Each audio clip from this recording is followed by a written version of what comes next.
board, there are even more rarely children yelling in the background. I mean, listen, remember we got the push-to-talk thing working. It doesn't matter. I don't know. I don't know who listened to it. Can you hear children yelling in the background? It's still not a zero number of children screaming in the background. Do puppies count as children? Every once in a while, I hear Raises dogs. more questions. Yeah. Mm-hmm. She's out right now, fortunately.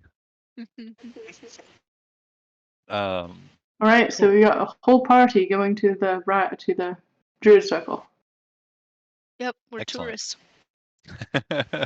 Just traveling around the world, seeing the sights, Looking for getting some mugs rare wherever string. you go.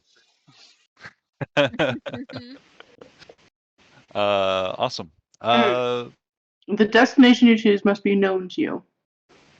I have seen that circle in Gray's dream. Does that count? It was vividly remembered in that dream. Okay. I would say, or that trip.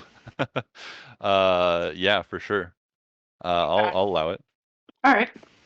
Given your special dream power. Trapped on the astral plane. Raspberries. Cool. Well, let's see what goes horribly wrong this time, shall we? Oh no. Since you have an object from the location, you should have a guaranteed success, if I remember correctly, from our last I mean, that teleportation. doesn't always stop the Whisper Litany from stealing us mid-transport. That's true.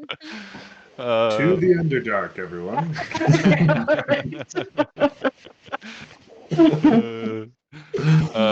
And with that, Dakota jumps back in the game. I knew it's time to get that Mind Flayer. It's time.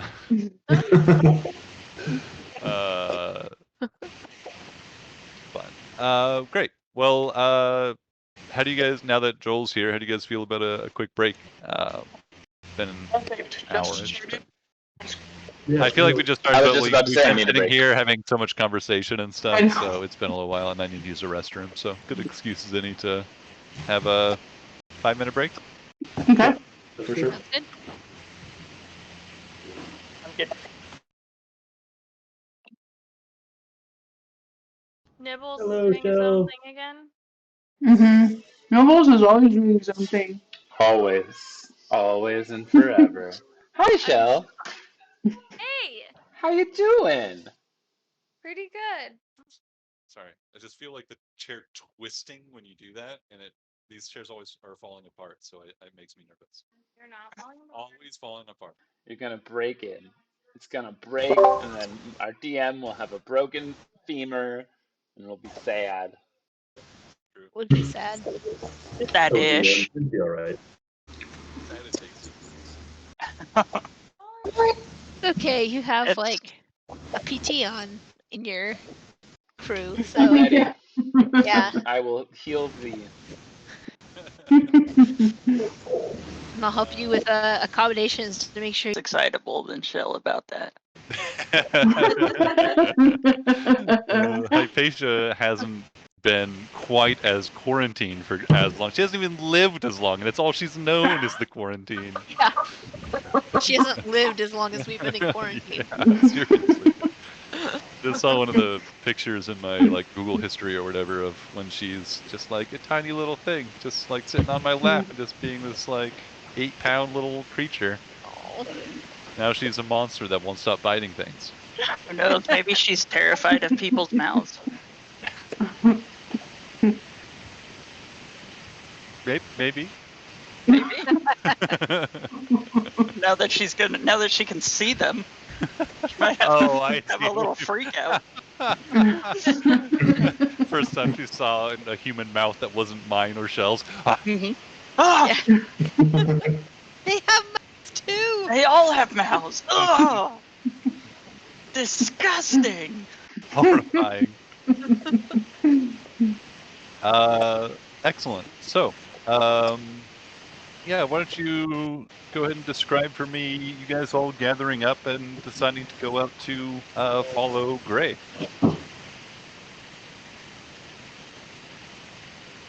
I follow Gray. I'll get everyone together, draw the arcane rune.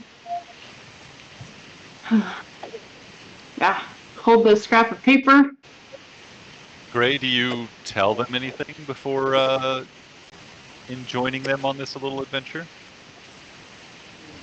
Do we have to take any drugs while we do this? Is it mandatory? Can we? Gray's Druid Circle is more of a concept than a place.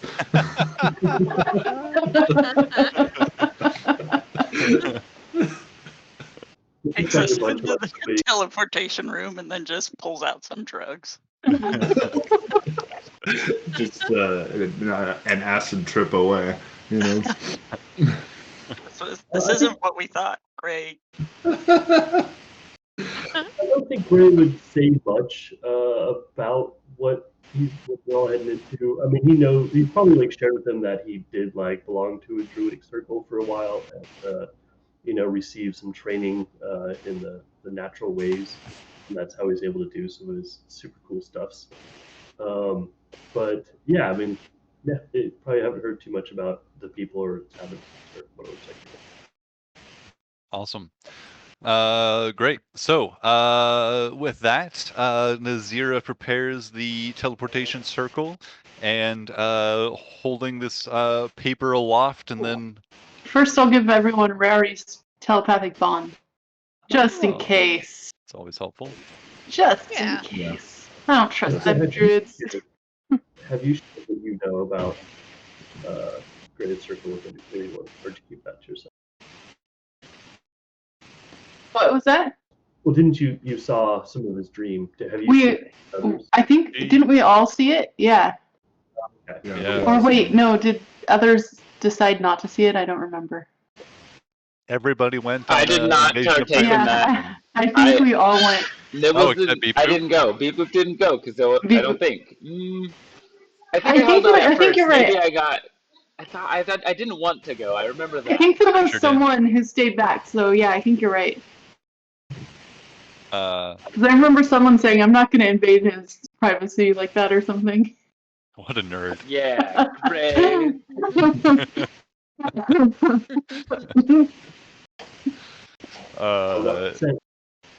Yeah, so yeah, I think at least the majority, like pretty much everybody, at least if maybe not Beep Boop, experienced that, but I don't think anybody actually has told you that they did that. So,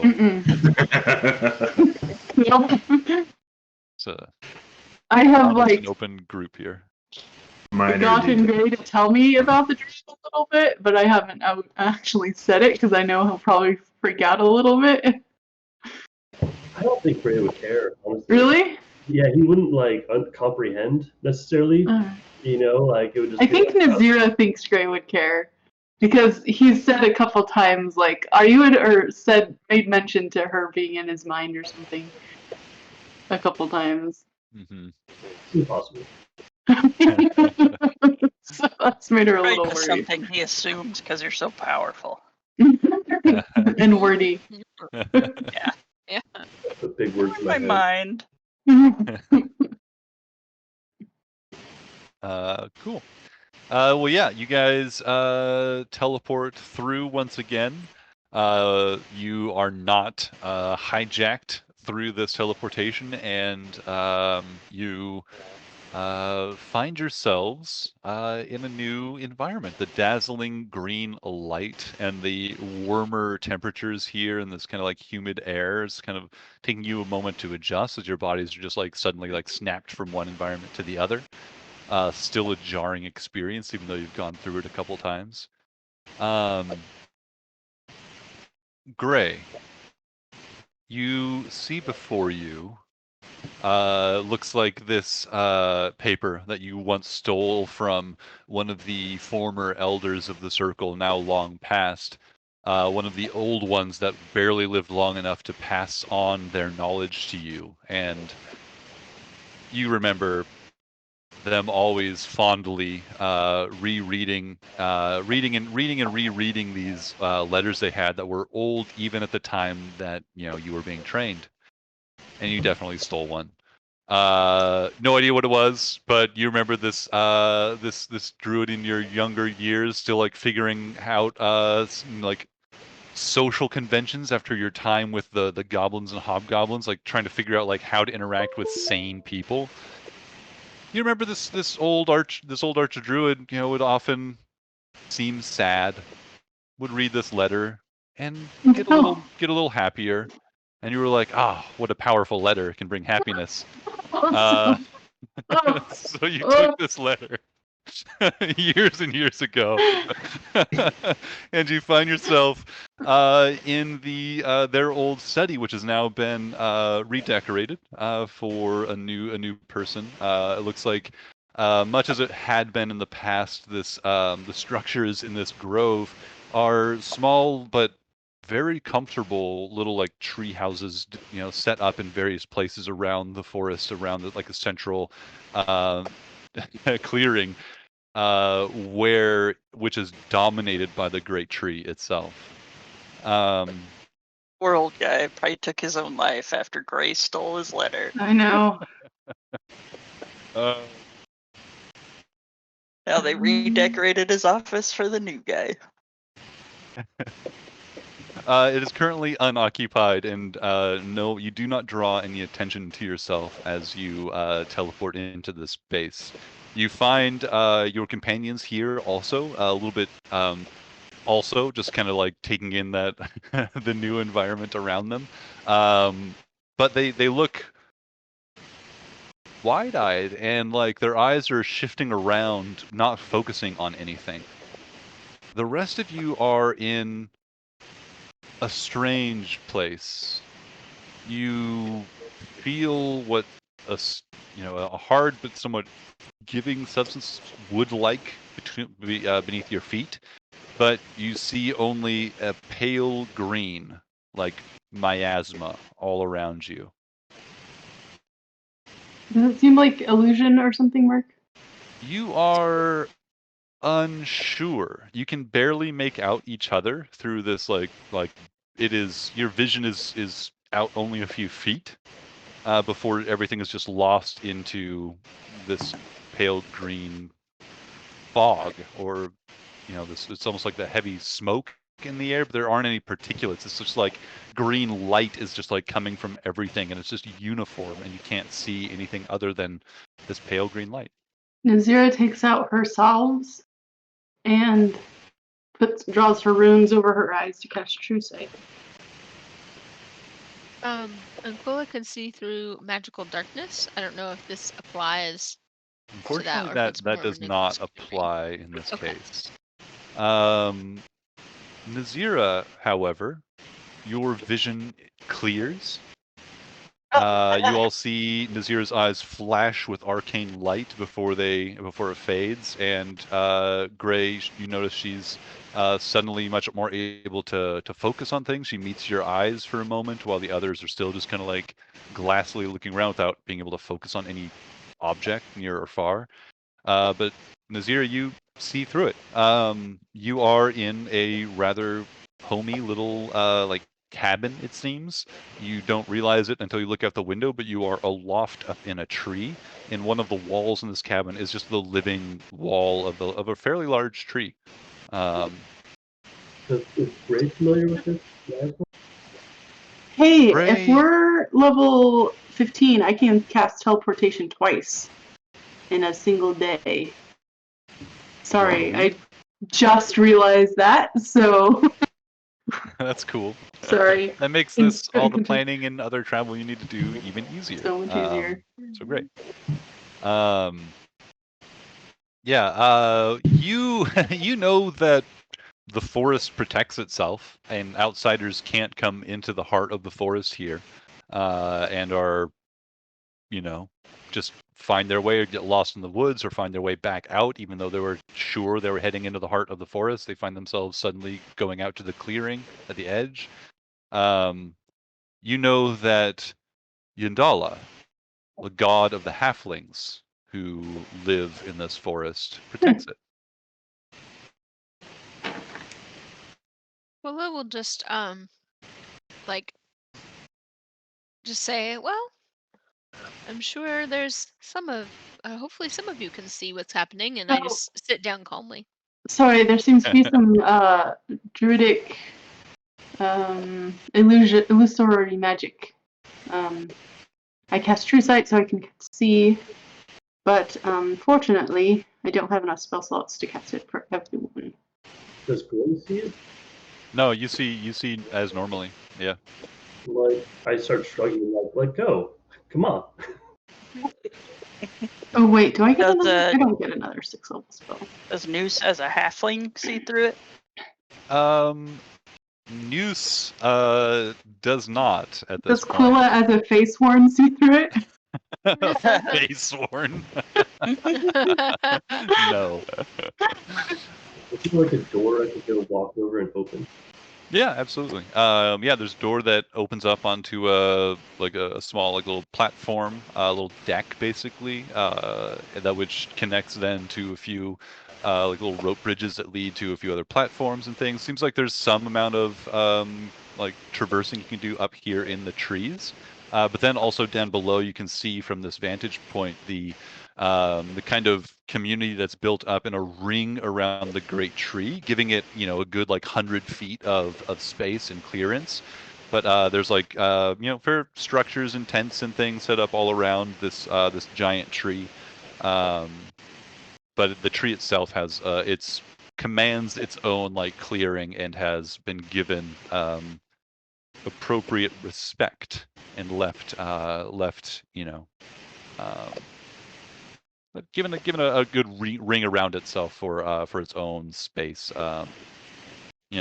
Maybe similar to what we actually do with the world's tallest tree, where we actually keep its location secret because otherwise people would walk around it all day, every day until it dies by just compressing the soil nearby it, which has happened to the giant trees they found in the redwoods and stuff.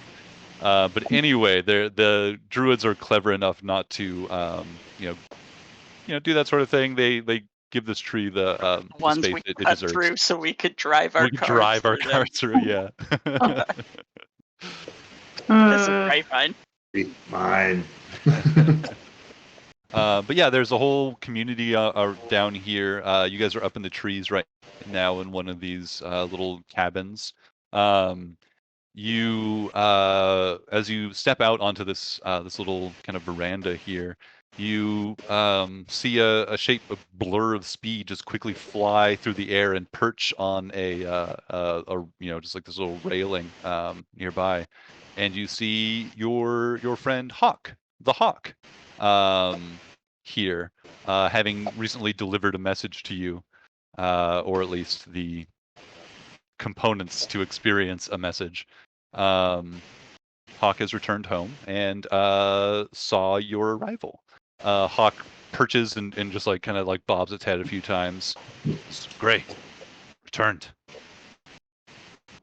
Hi, Hawk. Have bad news. Must speak cold. Brought outsiders. Friends. Holgrow only see outsiders. You see this laughter of this bird, just this awkward sound that it makes whenever it's amused. I pull out a couple bugs around that mouthful. Brutally just eats them up out of your hand. Says, "You want me to send or give word or surprise?" Tell her, I mean. He shuffles a few times down the rail, and then jumps off and flies down towards the central, kind of the largest tent that is here is this multi-sided large tent that's just a patchwork of different symbols and iconography representing different druidic circles and tribes from around the world that come here to take counsel and meet and all of this. It's that this is where druids from all over the place come to hash out issues, to plan when they need to, but most druids kind of keep to themselves, and circles are pretty autonomous. But when there is need for that sort of gathering, this is where it happens. And in the meantime, the archdruid of this circle takes residence, if not residence, but keeps office there. But Hawk flies down, darts in through one of these little flaps that are arranged all throughout the tent, and ventures inside. You gather your companions and start helping these helpless people who can't see for some reason. Yeah, Xerox. Gray, none of the others can see, and I will only be able to see for an hour. You can. Let's go. As he starts grabbing some hands and connecting them together. Be careful because we're up in the trees, so you might fall. Would it be wiser for us to stay here, Gray, and wait for you to come back? No, come. Okay. Okay. I will try to help guide people along. Awesome. Yeah. Yeah, the mostly blind party is led by the excited Gray and the concerned Nazira,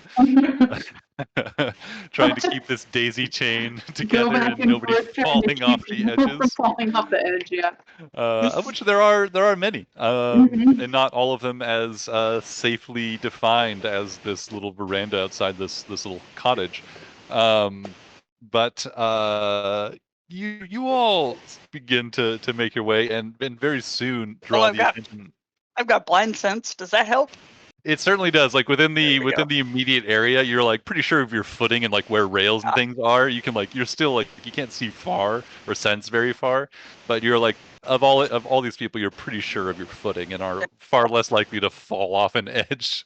In that they have great healers. Well. People fall off at the time. They just get healed up. It's fine. Or reincarnated. Who knows? Like that poor guy who got shattered to bits. That got dropped out of the sky, and then we were just like, we'll just revive him after he lands. Oh, yeah. Great. Yeah. Would you like to just fly them down? And I can too, with polymorph. Oh, okay. Big words again. I will cast polymorph on myself to become a giant eagle and take Quilla and someone else. And then Gray can cast wild shape and take the other two. Perfect. You all, one by one, or those of you who are, transform into great birds of burden and transport your companions down to the ground. Gray, are you leading them just straight towards that tent? Or are you heading elsewhere? Is there anything you want to check on or investigate or remember, or anything else you want to do while you're here? Share with us while we can't see. Oh, I wonder. I'm gonna turn Quilla into a animal. Into what's a good animal with a high intelligence mark? I mean, giant eagle has 6 intelligence or something. That's pretty good for an animal. All right, yeah, because I want to see if and then I'm gonna use my ring of talking to animals. To see if the miasma is gone for her and she can see clearly, because she's in animal form now and no longer a threat to the forest. Because then I'll just turn us all into animals. That's a really clever thought. Unfortunately, the whatever magic is in effect here is seeing deeper than the skin. It seems. Okay. Quilla tries to say, "What the fuck?" and it just does a squawk. Quickly turns into a penguin. Now I'm a penguin and I'm blind. All right, back to the original plan then. We would probably want to pay respects to the elders, visit a gravesite, say some kind words. Mm-hmm. Yeah, going around to the old elders of some of the those who passed on during your years and couple decades, I imagine, even given your age of training here amid the circle. It's nice. Most of the elders they don't really have grave sites per se, but they do have memorials after their mortal coil was vacated, they were given back to the earth, and nothing remains of their actual bodies. But they do all have. There is a memorial for those who have passed on, to be remembered, and to continue to inspire and give life to those who are still living. Those people who are great in wisdom and understanding of the ways of nature and the roles that different elements need to play. Your remembrance of these people who took you in despite the protestations of others among the circle, those who saw in you something worth investing in, something worth saving, is interrupted as a pair of jet black Jaguars stalk up to your party. One of them brushes up against Quilla with a growl as they pass by you. They come up to you, Gray, and transform back into their humanoid forms. An elf and a halfling stand before you. You recognize them. The halfling as Andri, and the elf as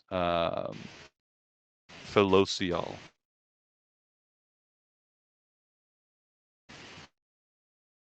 They were kinder to you than Colgro, but were certainly in Colgro's circle of people, if not, the circle. It's confusing when you're a circle of druids and stuff, but their inner circle, if you will. I greet them warmly. Hello, bring friends. Need speak Colgro. They look at you with a bit of hauteur and arrogance as they look down at Gray. You all can see it.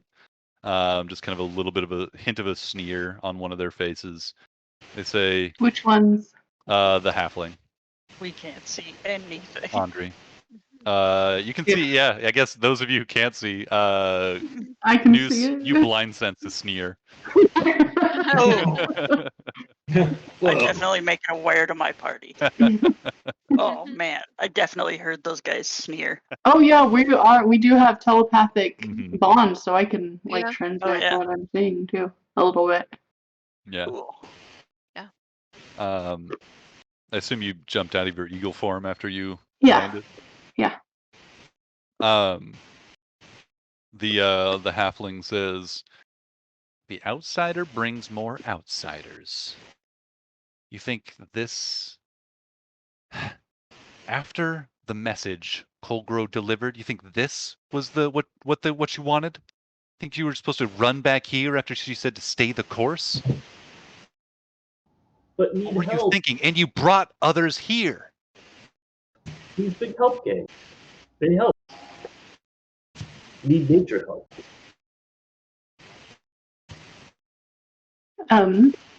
Hey, I Gray, can't see may you, but I you better say lay off something? Gray. We have had a bit of a troubling occurrence with Gray regarding, and we were hoping. We've all had troubling occurrences with Gray. It looks back at Gray. Now, why did you bring these outsiders here? Without even telling us, without warning us? You want me. I see birds. I see squirrels. You know. Zera kind of moves up a little bit defensively beside Gray, I don't know, just wanting to give him support or whatever, because she seems Yeah, Gray. more These with guys are the cruising for a bruising. just especially with this halfling, because the elf hasn't said anything really, I think. Yeah, the elf has been quiet, but has not been giving the impression they disagree with anything the halfling has said. halfling goes on and says, "See, you bring these people out here, just like you. They're already threatening inner members of the circle with violence. Are these betrayers just like you, Gray?" Not prayer. Help. But need help. Need nature help. You know nature. Help. There's shrooms in me. It's a raised eyebrow from the elf. They say, they mutter to the halfling, "It's always difficult getting information out of Gray. There are mushrooms inside you. Study mushroom. Show me."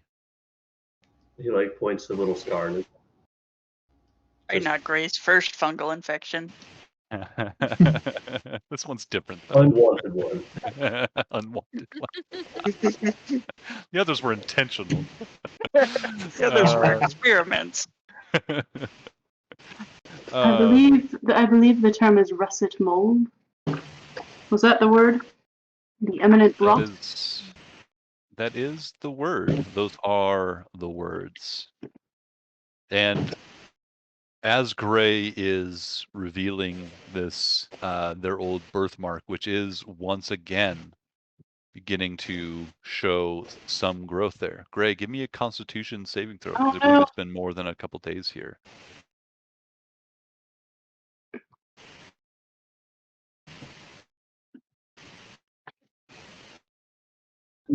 That's a 12. 12. Sprouting from the birthmark once again is a tiny little forest of waving fungal growths. Each of them looking like long, delicate mushrooms, but each of them also waving gently in what seems to be a breeze or some alien environment that is not here. There is no wind here to be causing them this movement. Either they are like just moving of their own volition, or they're experiencing something that is not apparent to you. They're growing once again out of that birthmark, and the elf and the halfling are struck with silence for a moment. The elf looks over it, casts a spell, just a quick like cure disease spell locally on the growth, and then curses under his breath. Says, "You going for the shower?" Okay. Okay, thanks, love. But curses under their breath as you feel a slight tingling, but no relief from, now that you know it's there, that sudden like pain and itching that's been steadily growing, like pierces again. They look at you and look at Nazira, and they say, "Russet," the elf says, "Russet mold? Gray, can you be sure?" It hurt. Sudden mushroom. It talk. Say bad words, bad things. You interacted with this substance? Spoke with. This is bad. This is okay. Their demeanor changes entirely as this elf, Felocial, looks at the halfling and says, "Go, tell Kulgro. I'll take them. I'll get them hidden. Go." And the halfling quickly darts off, quickly transitioning back into this jet black cat, and sprints off back towards the tent. Felocial, however, takes you and says, grabs your hand, Gray, and says, "Come, follow me. We must keep your presence here quiet until Colgro can come see you. We have visitors that things are tenuous. Come. They quickly dart off through this kind of smattering of patchwork of tents and structures, some naturally grown from the earth or into trees or from trees with just like natural magic, some that are more rudimentary, just like tents and things of great beasts that are like each individual skin that's been sewn into the other, like combined, like each one is just a mammoth skin. But there are just a variety of homesteads here. But you are quickly led through and then duck into one of these tents, where you recognize one of the old seers here. Old even when you first arrived. This just utterly wizened and bent over halfling, simply going by the name Pearl.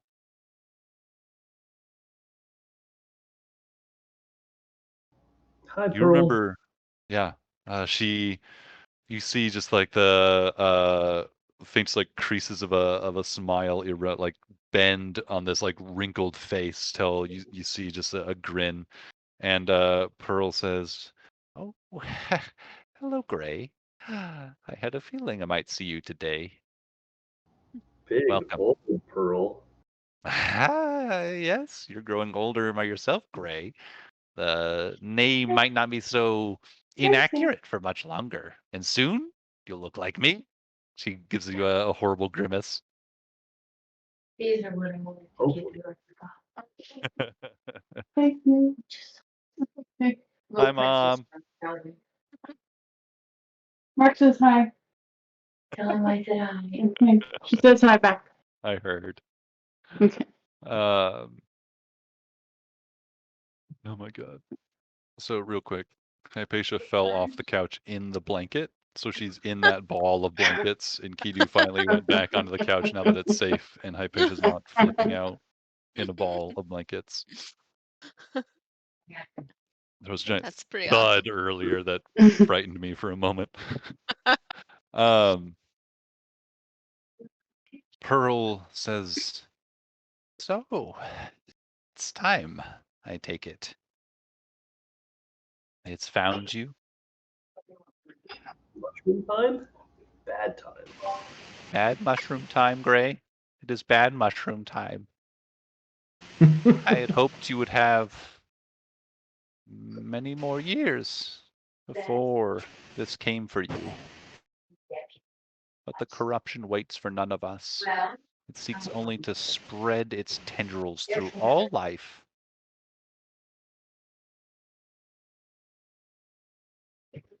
Let me see it. Come here. Let me see it. Gray, get over here." He jumps up on the table and like just strips naked, just all the way down. Nothing Pearl hasn't seen before. Wait, has seen before? No, hasn't. That's right. Double negatives. Well, it's Dustin Azira. I guess it's good that I can't see anything.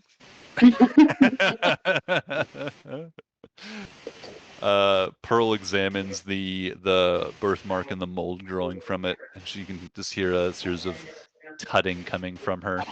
And she says, "Gray, this is not good. But you are surprisingly clean. I must thank your companions for this, I assume." He Bellerophon. bathed in the waters of the in the ascent of Ilmater. She bursts into a hearty laugh that you find surprising for a woman of her age and condition. It was the only thing that would get him clean.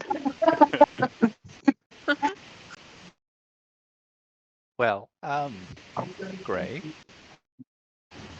you remember your lessons, I assume, about the different circles of druids. that we here maintain neutrality, that we maintain a peace between circles of druids, many of whom believe very different things from one another. You remember the druids of the upward circle. Do you remember them, Gray? He like squints really, really hard, and then like kind of lies. Yeah. Having heard this lie so many times, Pearl just nods. The druids of the upward circle came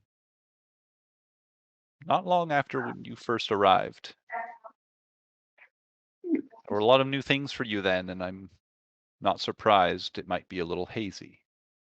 There was a lot going on.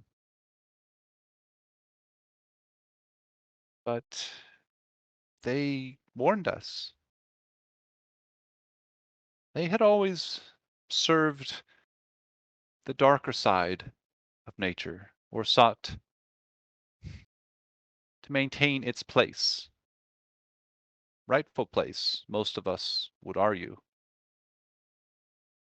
Among all the druids, and its place in nature itself. Death is inevitable, even for one as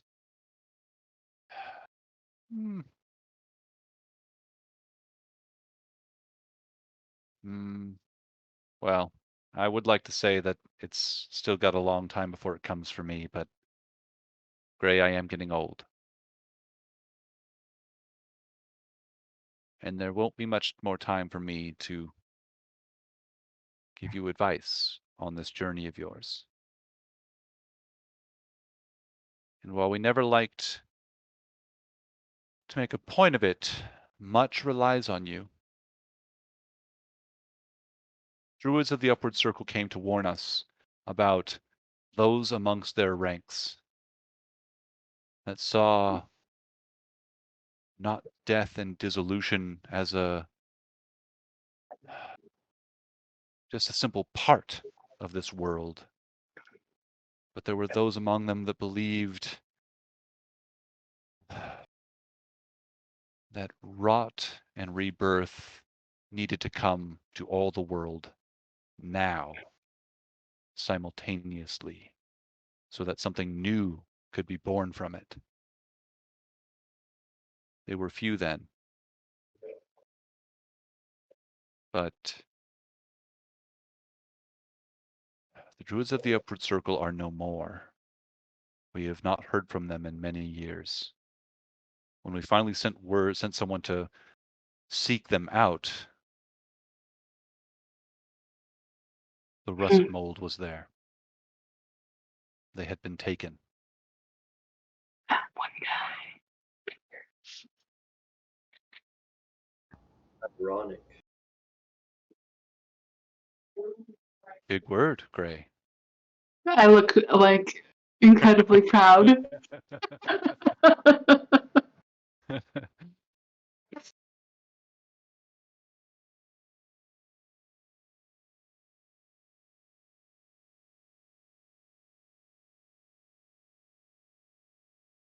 Communed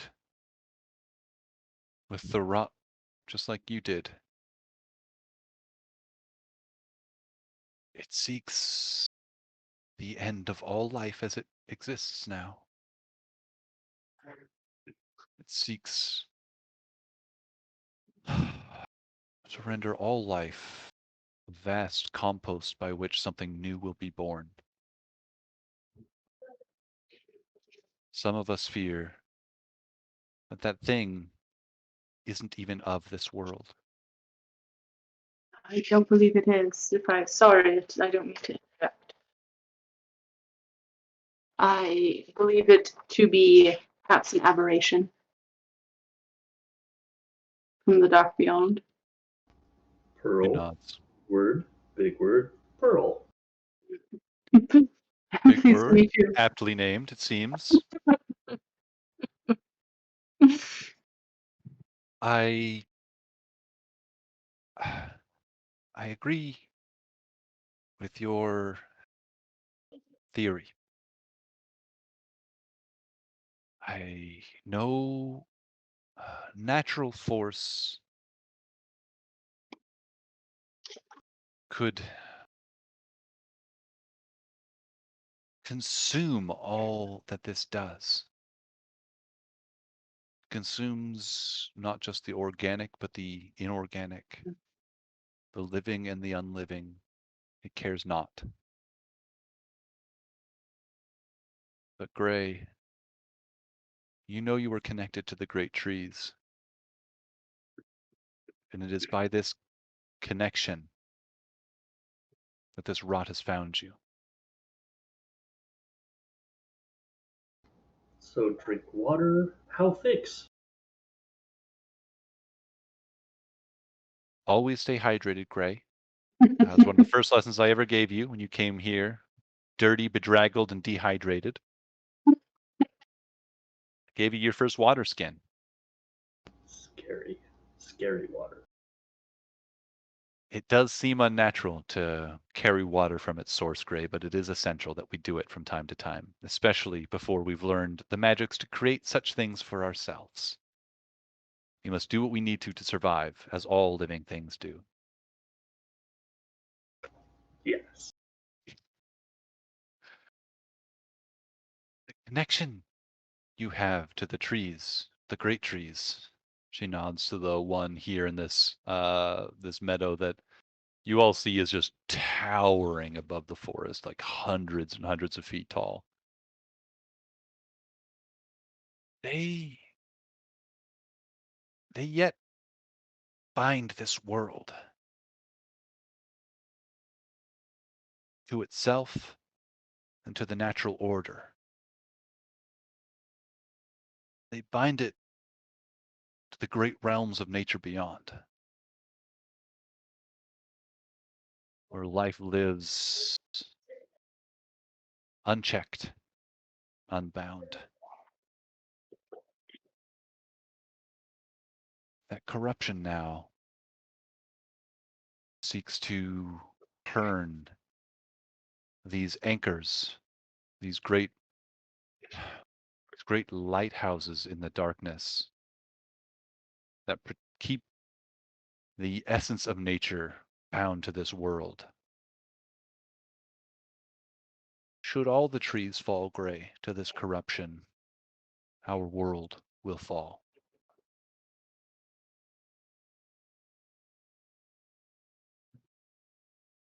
I stop.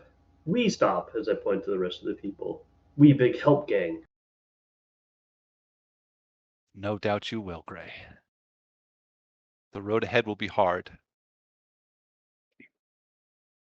We seers know that the more we try and change what is to come, the more unlikely the thing that we saw is to pass. If I told you all that I have seen in my dreams and in the entrails of those animals that have given their lives for the vision, for the sight, what I saw would then be meaningless. We sent you the message to encourage you to continue your own way. And I'll give you that advice again. But it is good you've returned. This does complicate things. Druids of the Rot have come here, seeking to be recognized in this place, seeking to be found as the fulfillment or the succession or successors of the upward circle. May I ask a question? She nods to you. If this is indeed alien in origin, and as we suspect, a an aberration, then is it not the very antithesis of your druidic principles and beliefs?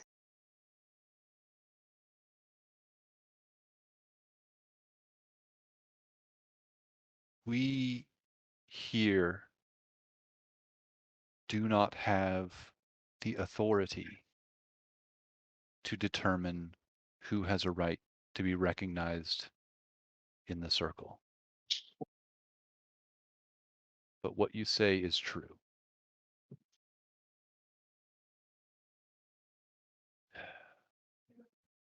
We are in a difficult place. Colgro, she looks back at you. Colgro is a capable leader, but not ready for this.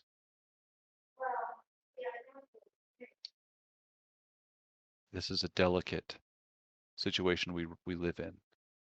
If we lose standing or faith of the other circles, of those who support us, they will go their own ways and make their own decisions regardless of what we say.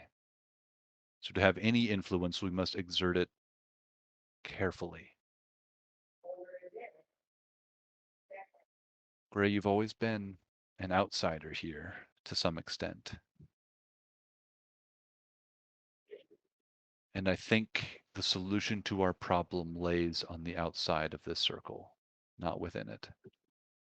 I think you are well placed to see, to impact what's happening here and to the trees.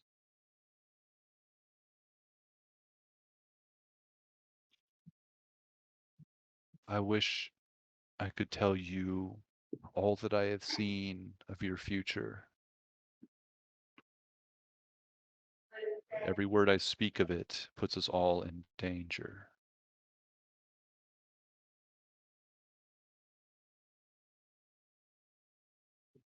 You will travel to the east, I believe. And when you do, you will find a tree that has been colonized.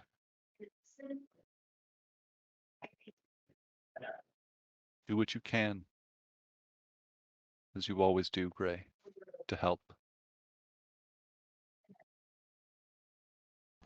Bad colony? Bad colony. Mold colony. Oh, I hate mold. Fix my mold?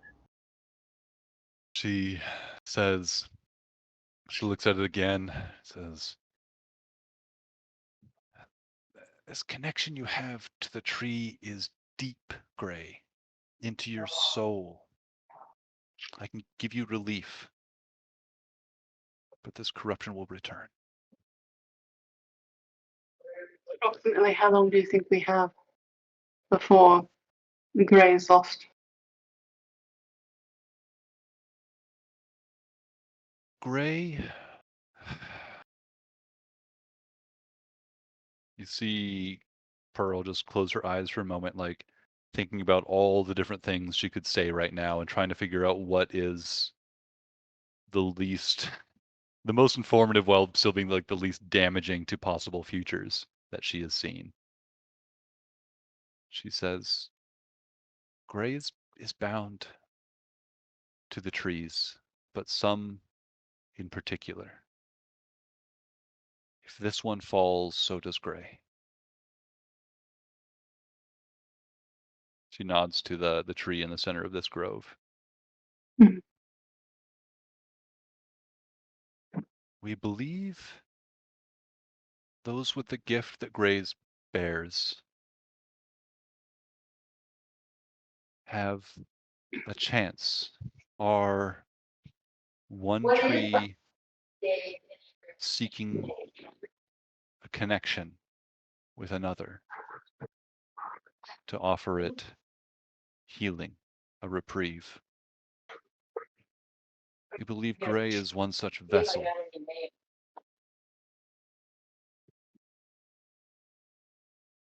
if he's successful, then perhaps not only will our tree be made safer, but another tree might be made healthy again. Strengthening this world's connection to its natural state and rebuffing anything that seeks to upend that,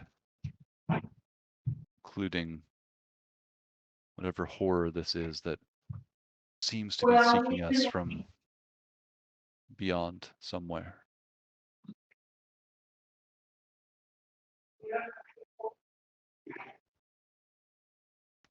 I kill Rock. Yes.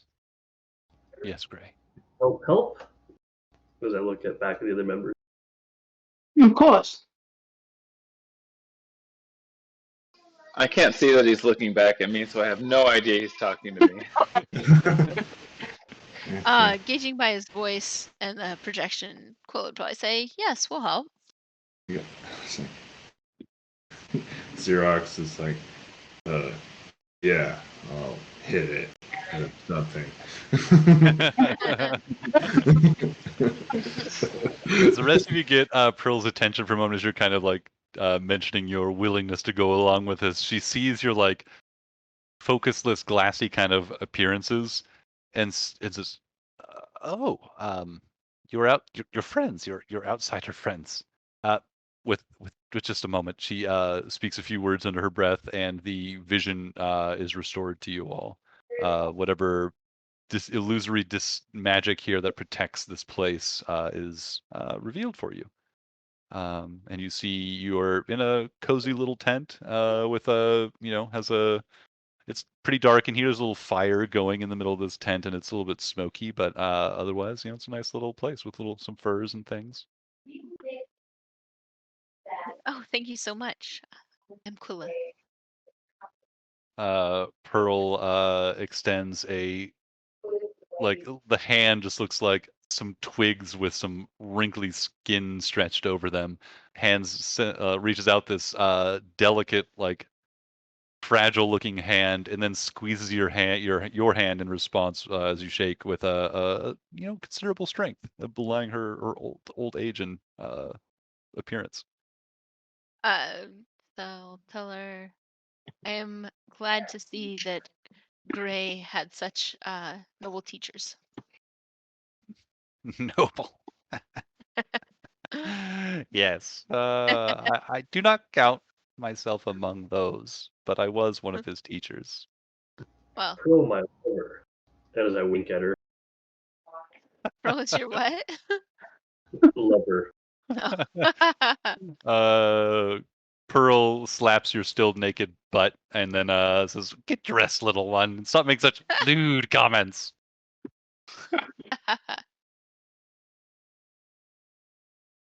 Great grandchildren older than you. Another question. Something you said about the trees seemed to indicate that they have extraplanar ties. Is that correct? I've heard of the world tree theory of cosmology. I don't know. Pearl looks back at Gray. Big words. Too many words. She says, "The trees do act as anchors. They keep the natural world here in line with the truth of nature that exists beyond our world." Mm. I suppose that could be interpreted as an extraplanar tie, though the tree itself has not acted as a bridge between this realm and another, at least not for a great many millennia. Hmm.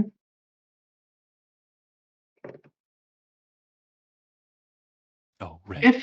If the rot takes these trees, could it theoretically spread to damage the underlying truth of nature outside of this world as well?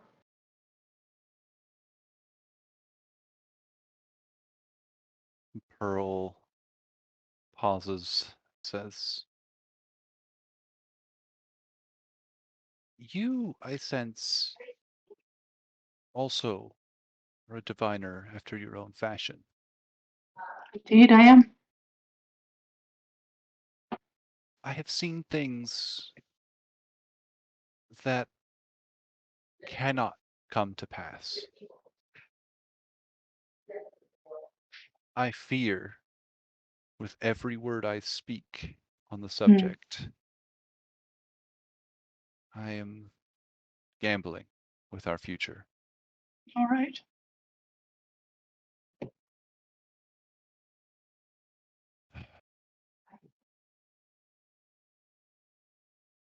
The borders of the wild lands beyond our world are strong but not impenetrable.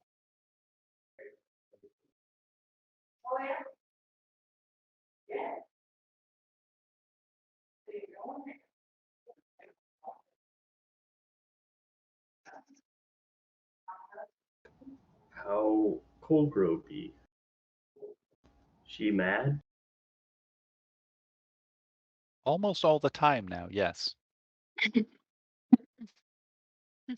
Kogro filling a big chair, doing her best. I know hate Coldgrow. Why she hate Gray?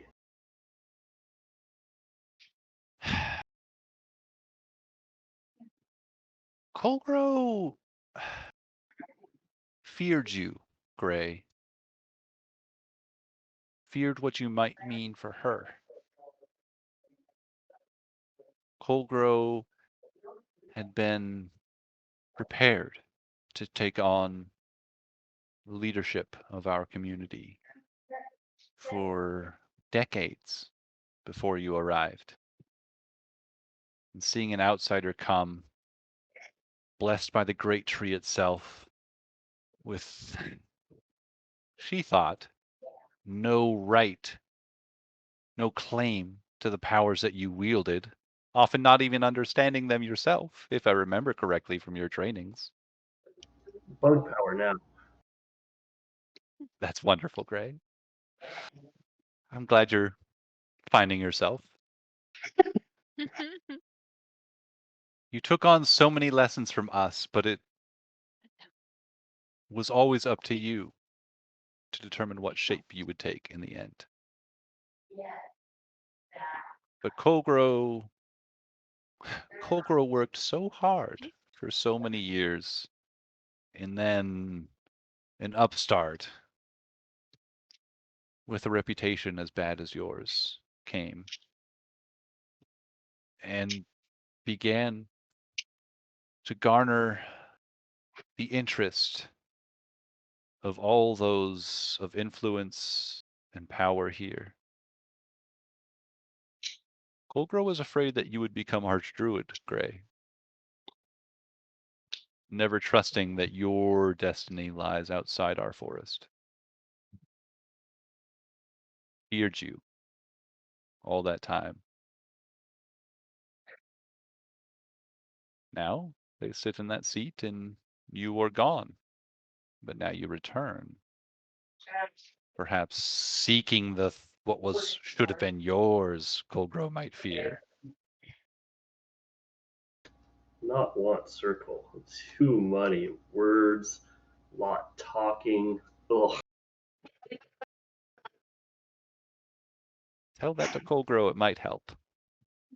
Too much talk, Remind not enough help. Colgro that her seat is safe. Will do.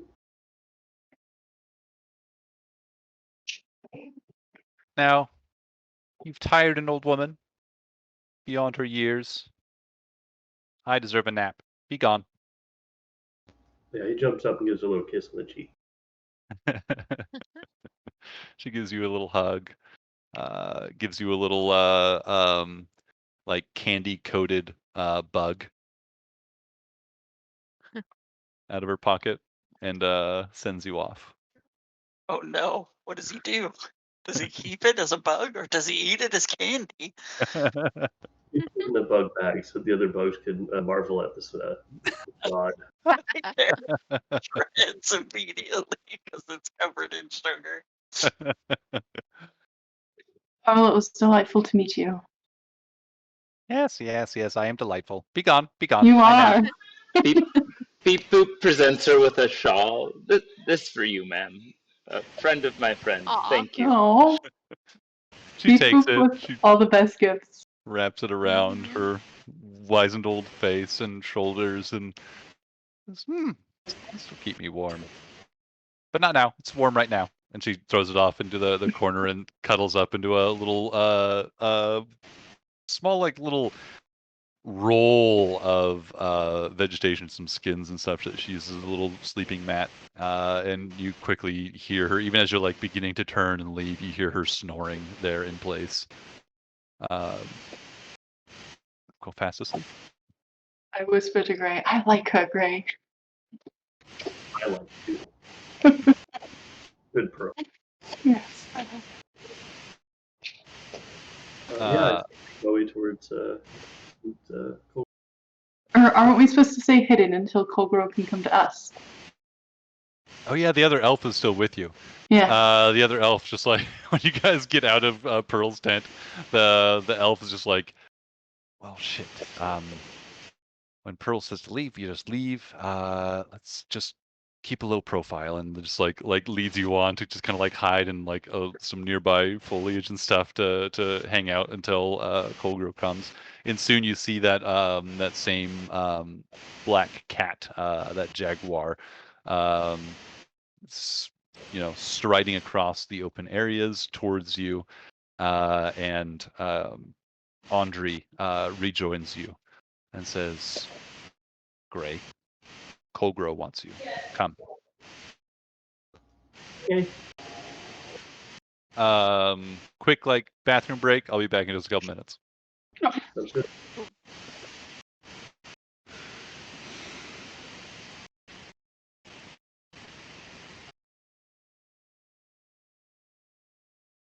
I think just leave it shut for now, and then I'll just open it if they decide they need. I just don't want to like interrupt the calm that we have right now.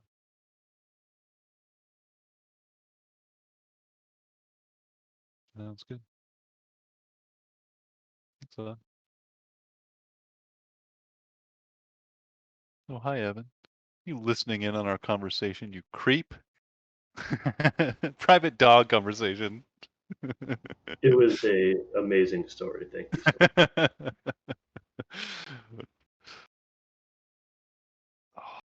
So man, that's a damn early shift. How's the new job still shaking out? Has it been good?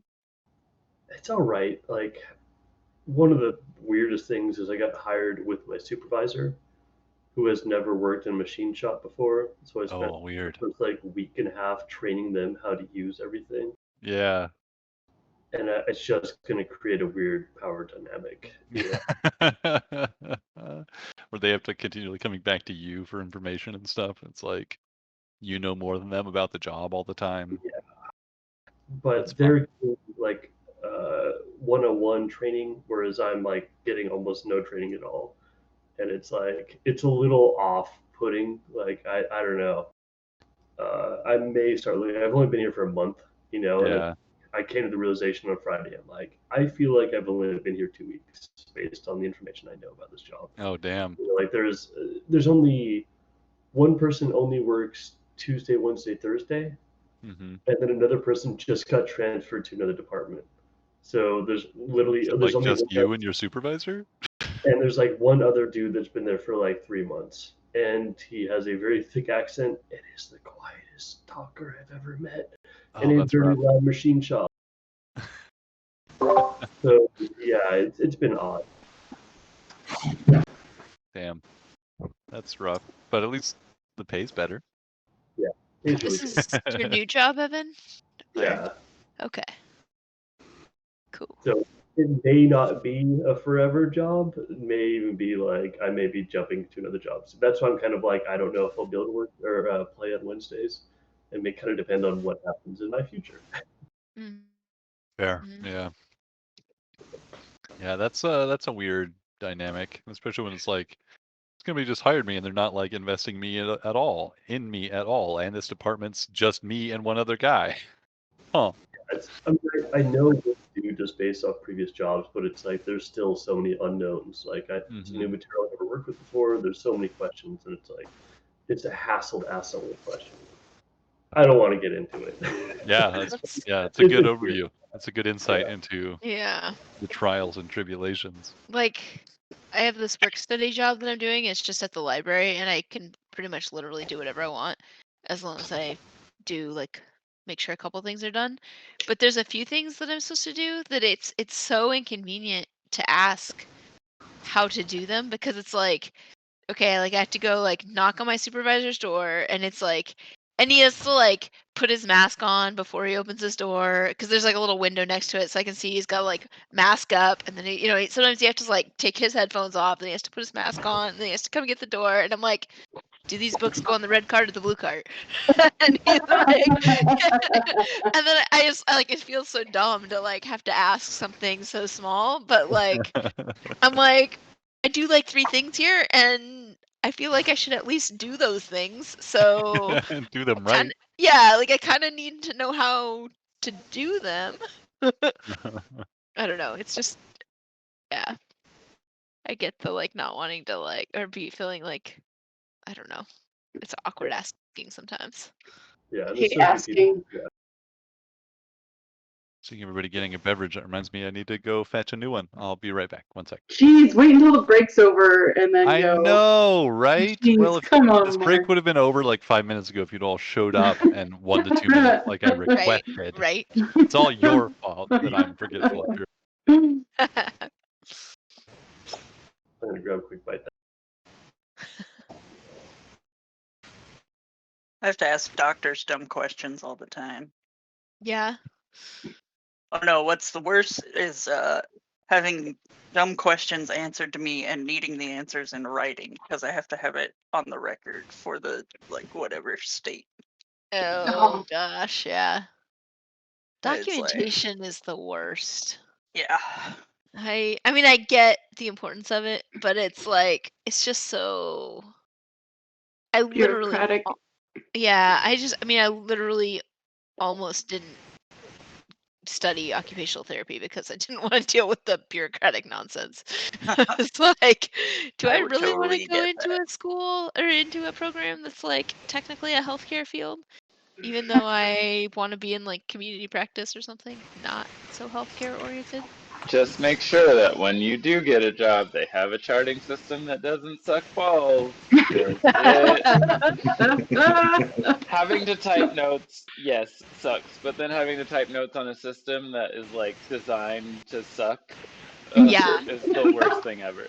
Yeah, That's why that's I the make part. this charting system even worse. Yeah.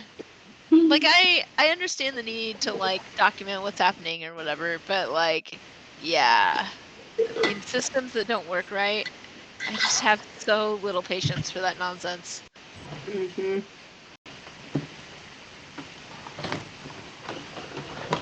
Indeed. So, Indeed. soon, Andre returns, inviting you all to come and meet with Mary Colgrove, Archdruid of the Circle here. So, you are led through this space, Andre taking you around a long, like, winding route. They whisper back that the representatives are being led back to their lodgings on the other side of the tree. So they're taking you guys away, keeping you out of sight.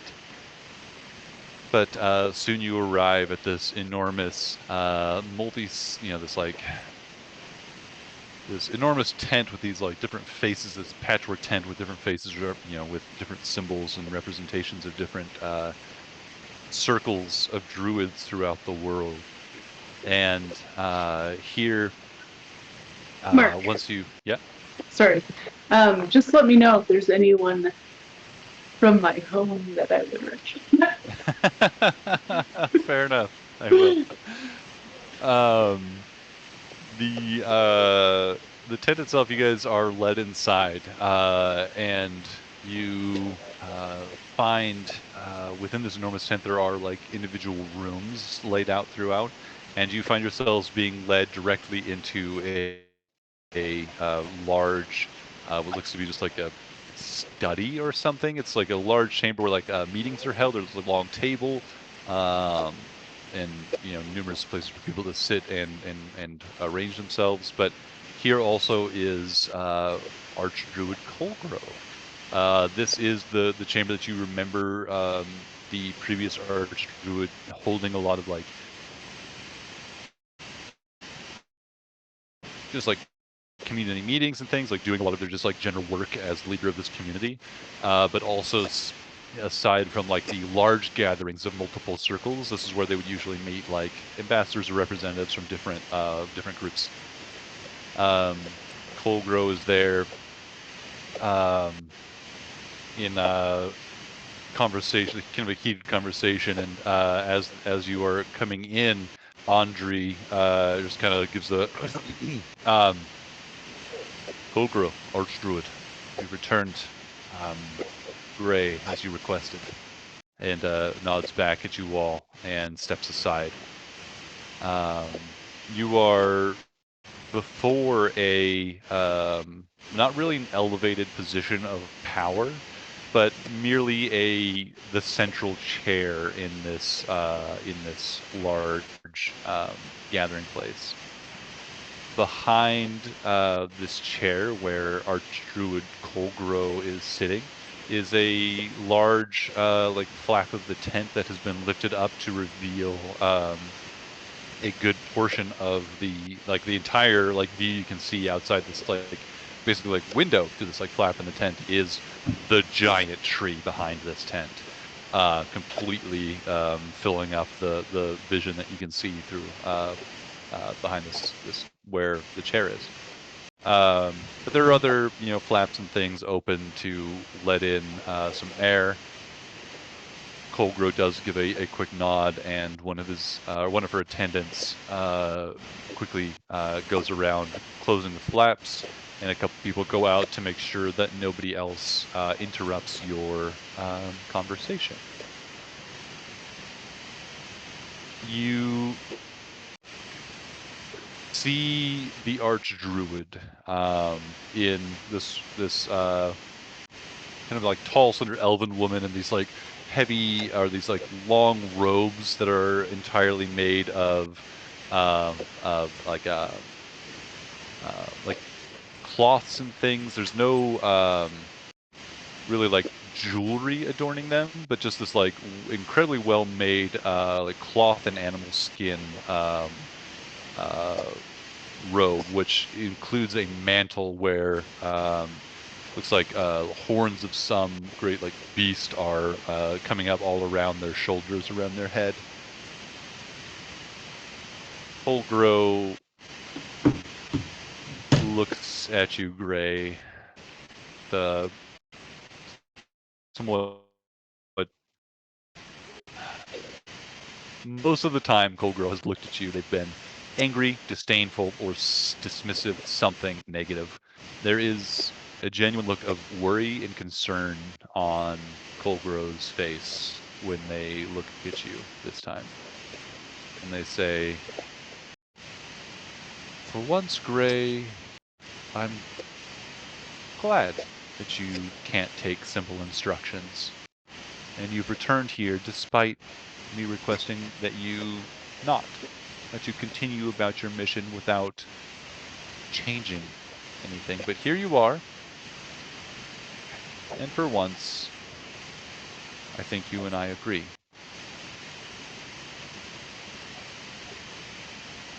This growth on you is most worrying. I wish that you had been strong enough to withstand such corruption, but here we are. You too are now afflicted. And so our hopes for the future are diminished. Not if help. Wait, just 1 minute. Yeah. Coola's gonna speak up a little out of turn, maybe, but she doesn't care. This is not Gray's fault, and he has been very helpful and intentional about trying to make sure he treats this well. Indeed. You're not gonna Gray like that. is already being consumed by this corruption. Gray's days are limited. If this gift had fallen on someone perhaps more worthy, we would not have such a limited time frame. We might not be in such a precarious position. You call it a Someone gift. How do you mean that? not of the corruption, the gift the tree has Talking about bestowed the upon him, trees. his Yes. destiny.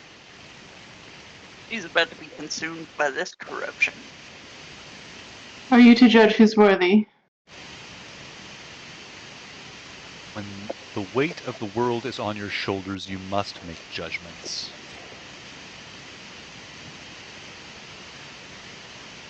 I talked Now- Pearl.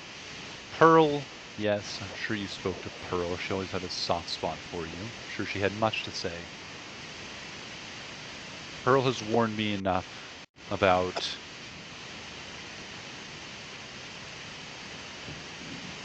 affecting the visions she has seen, so I will abide by her instructions. But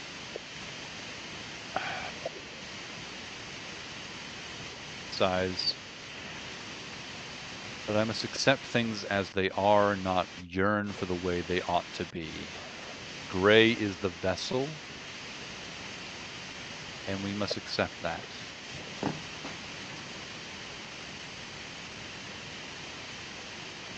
I just met with... I'm not even hiding it now. I'm not even claiming the name of the Upward Circle anymore. I just met with representatives of the Eminent Rot.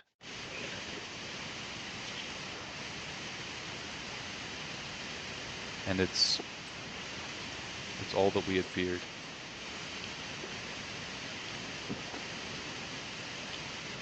Still yet remains to be seen, Gray, if you are worthy of this destiny of yours. You are capable of seeing it through.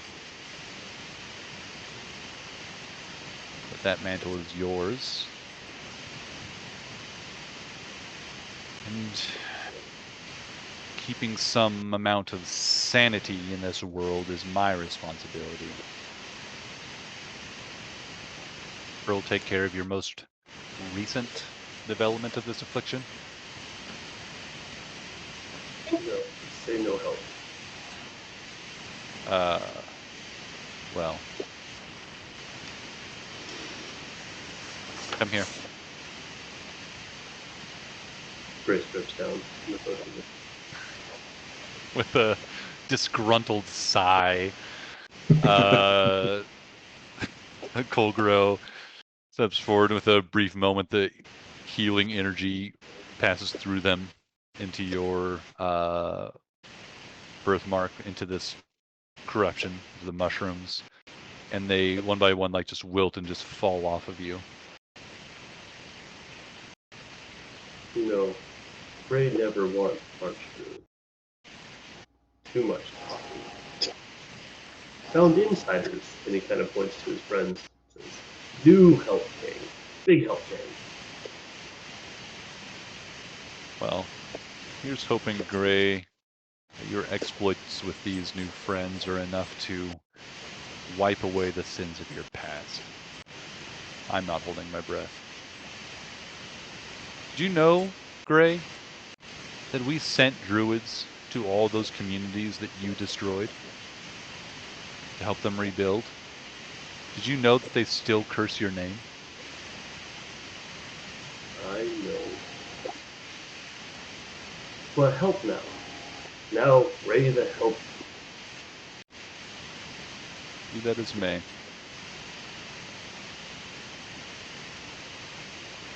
Well,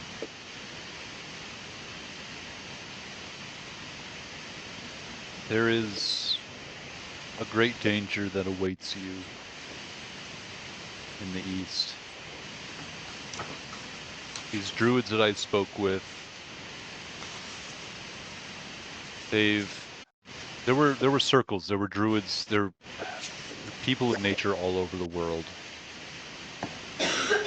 Few of them ultimately come here and join us in our discussions. We have the greatest representatives of druids across the world, we believe, but certainly not all. Many tend to keep to themselves. Druids of the Rot, I fear that they have, their influence stretches across all those circles east of the mountains now.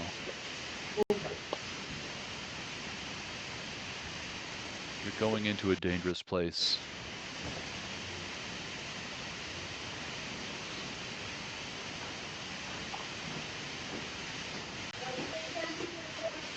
Great enough, Chris. Okay. How is it that, if you don't mind, if I might ask, that this so insidiously creeps into these druidic circles when it is aberrant in nature? We know little about it, about how these druids work. Those that I've spoken with now, these are the first. They are zealous in their beliefs.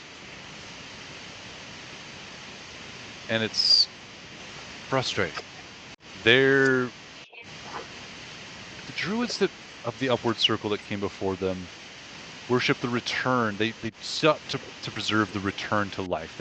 That death was merely something that all living things must pass through before being born into something new. Mm-hmm.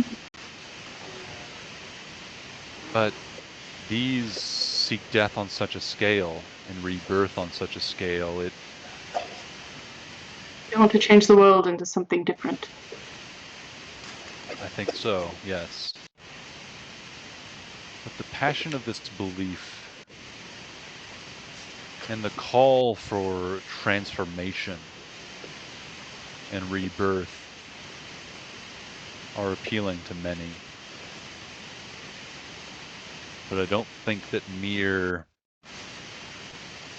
conversation and argument is their method of domination, of spreading their influence. These druids that I spoke to, their words are insidious, full of threat. They feel themselves inevitable at this point. They gloated over the fact that they had unified all those circles of the Bone Wastes.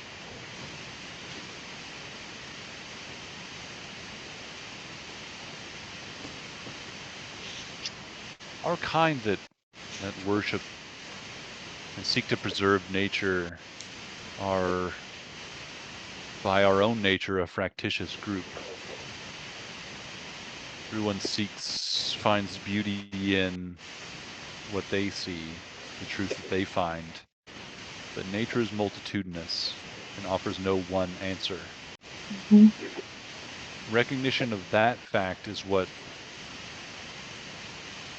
our circle here was founded. To bring some communion amongst the disorder. But these druids seek to dominate, seek to not just dominate, but subsume. The druids that they say are under their command now were those that were too independent to even come here. Mm. But And now how they're have they all- all fallen under their sway. I recall my studies in aberrations correctly, my classes, do not often they have some sort of psionic or psychic manipulation capabilities that bring individuals under their control? Could that be something that's at work here? It is something I've considered and fear, but I have no evidence of. If they are warping the minds of those they touch or those they speak with, we are in great trouble indeed. I offer my services as a diviner with perhaps a legend lore, seeing what information I might be able to glean. Have the ability to divine things, I would ask that you work in concert with our diviners. Pearl is, we've met, leads that group, those capable of such abilities. All right, She will tell us what we may know and what we may not, and withhold what we may not. Understood.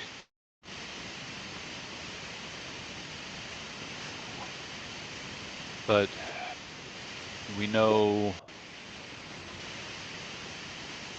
that they're spreading.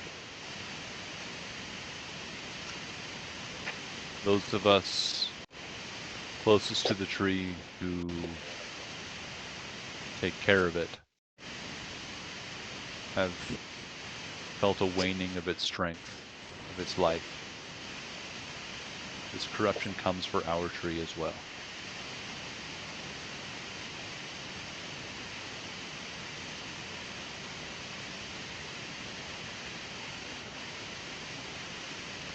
Ogro just looks despondent somewhat. He's kind of lost in thought for a moment. We protect the trees. I mean, like, I can't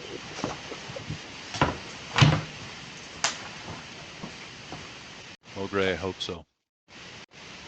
That is, after all, what you were destined for. I truly hope you live up to the task, for all our sakes. We do. I showed you. Gray strong. Power poses. Still naked.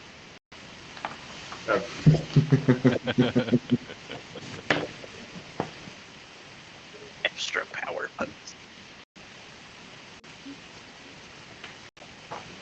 As an RP note, Nazira doesn't seem bothered by Grade's nakedness at all.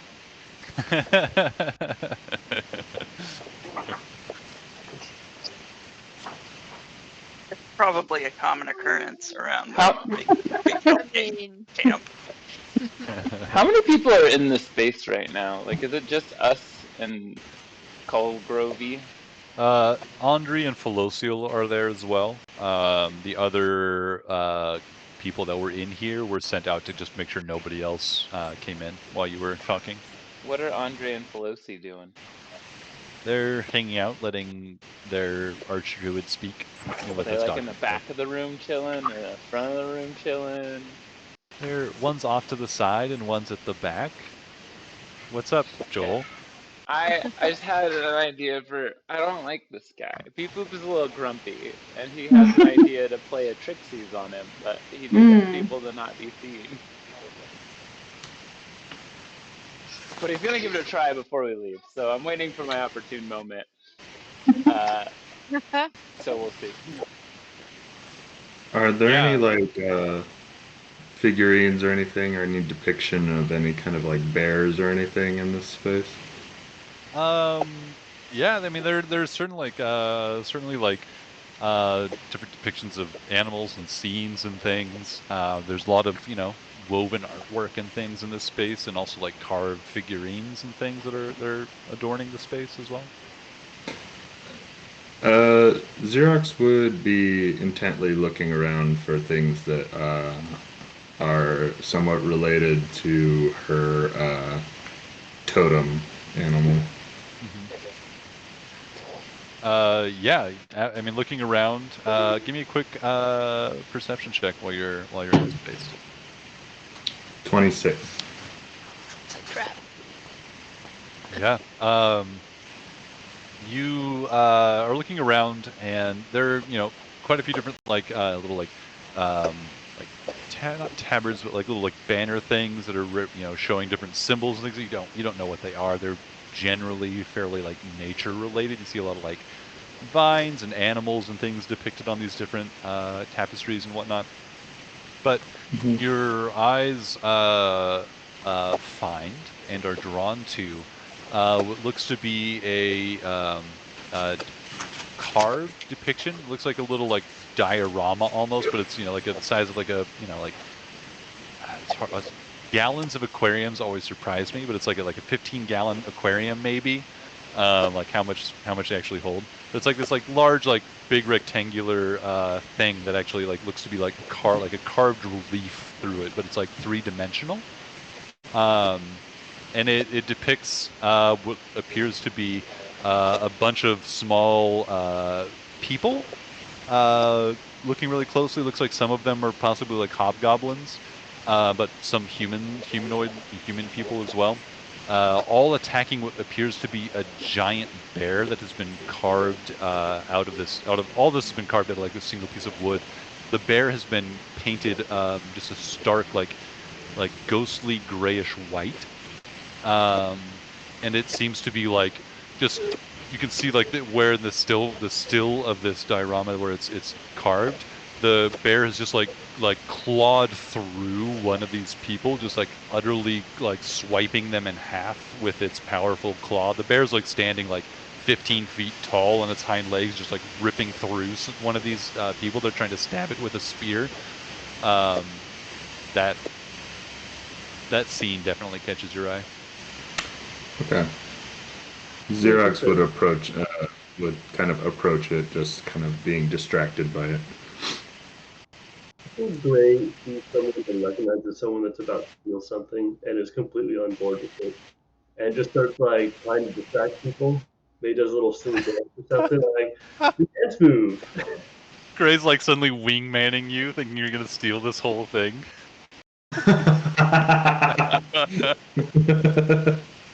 That's so awesome.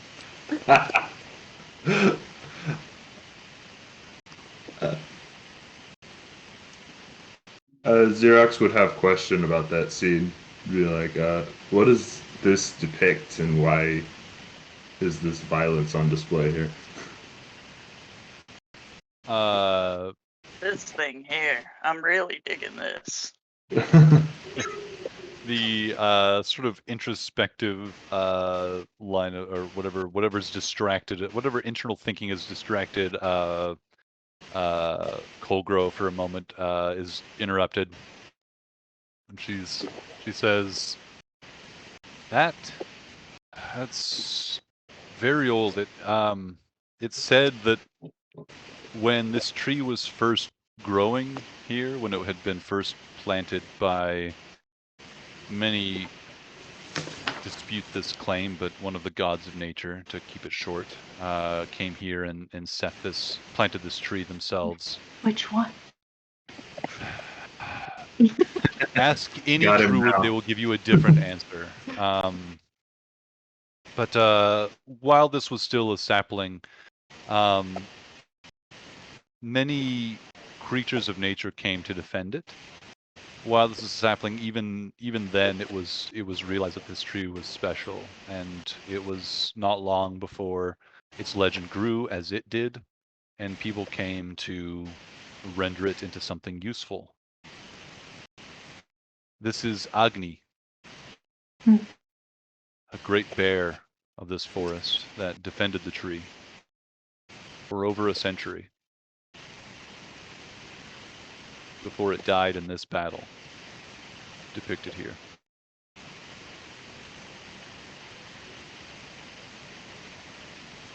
Tree yet stands, as does our memory of Agni. And only thanks to Agni's sacrifice has any of this become what it is now.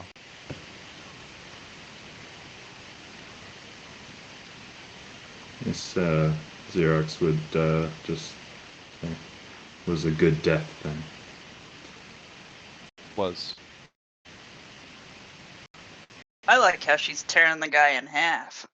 I'm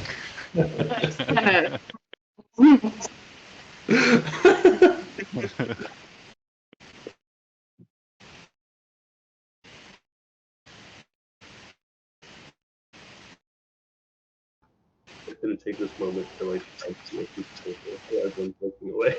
What was that? You're a little quiet there. Gray's gonna try and steal a piece of paper while everyone's looking away. Yeah. Go and give me first a perception check there. What's he trying to steal? Piece of paper. I feel like, the druids would know that if Gray's coming to hide all the paper. Well, Well, yeah, you notice that on Colgro's, Just like, there's like a little, like, decoy while bright paper around. this room isn't like an office full of Like- papers or anything, but there is like a small, like, desk and things in the background where you presume Colgro does some work. You meander back over there. Everything is at the very least like under a heavy paperweight that's going to be difficult to move. There are a few like papers here that are mostly just like woven fabric and stuff, much like that letter that you stole all those years ago and used to teleport here. Yeah, would you like to try and steal something? no. He's having second thoughts. He healed them. Probably can steal paper. But he would definitely regret it later. All right.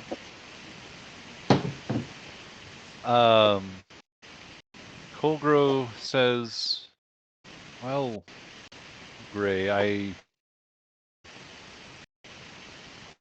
hesitate to speak more specifically about what we know about the rot and the tree.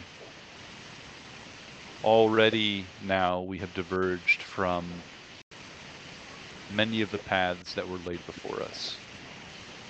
And we know less now about what awaits us than we did yesterday. For hopefully our diviners will be able to see the new paths that await us.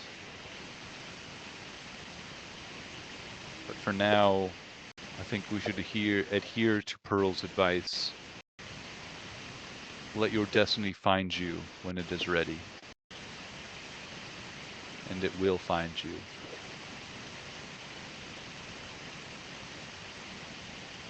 Go with your friends. Do whatever it is that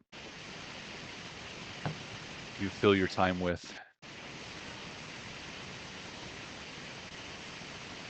What awaits you is inevitable, for good or ill.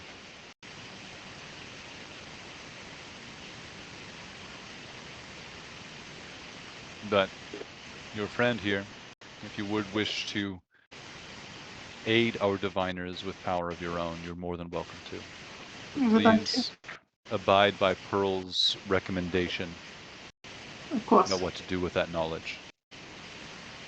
Of course. May I ask, do you have any druids here from the Western Peninsula? Western Peninsula? Not currently. They come only on occasion. And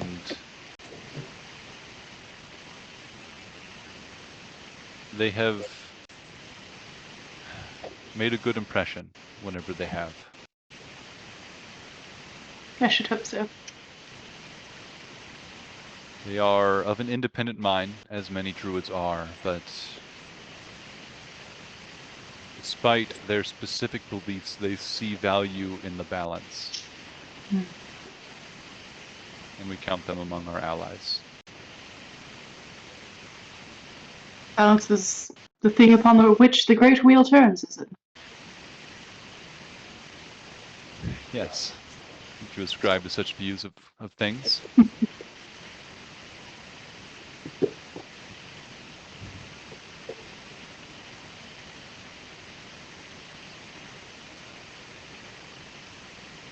We believe here that the great cycles of nature and the world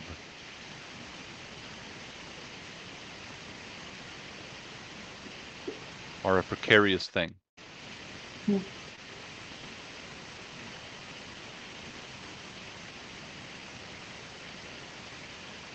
A great river can churn a path across the land, and that path it will keep. If a great storm comes, a flood,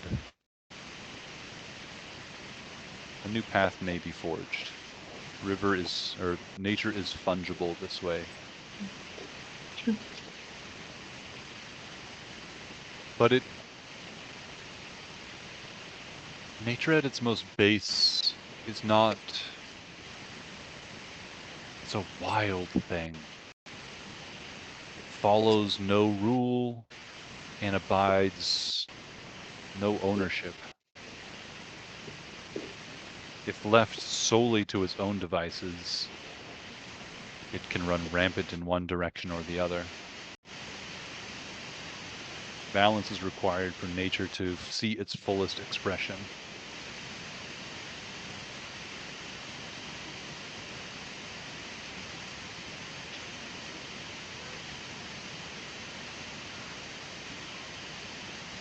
All of that is at risk now, and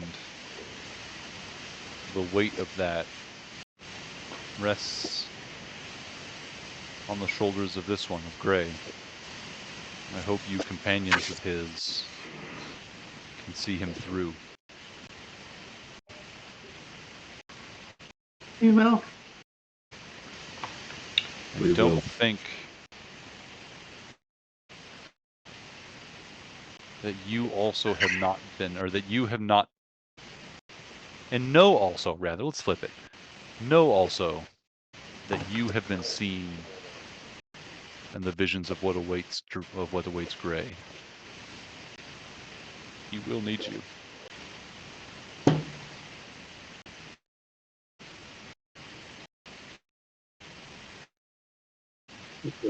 Find out what the gang works with. Okay.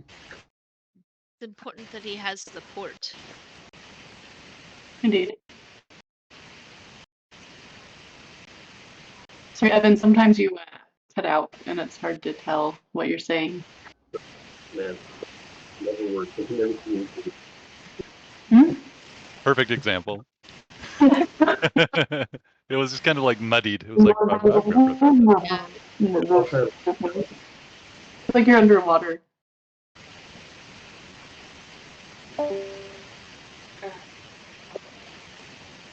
And In the meantime, Mark, I'll just, while I'm here, I'm just going to keep an eye out for any shrines to, like, Rilithane, whatever his name is. Lavillathane? Rilithane. I want to say Larethian, but I know that's I'm also not getting true. like a bit of like static, feedbacky noise when you're not talking. It's like fine when you are talking, but when you aren't, it's a little bit much. Perfect, thank you. Rilithane Ralathil. Rilithane Relathal. That is the elven god of nature. Ah. Yeah, you would definitely find Isn't that all of them? my guess at how to spell that was so wrong that Google returned no results. Stupid elfish names. see. They're you would certainly find like basically like all gods associated with various like essence and pantheon of nature, and like with anybody who's Sylvanas, associated with that would have some representative here. This that place one is who is like just pools and peacefulness. yeah. I mean Whatever like her name is. yeah, The like every unicorn goddess variation is as going to well. be found here somewhere, as this is kind of like where all druids come together and all have left their mark over the many years that this place has been here. Yeah.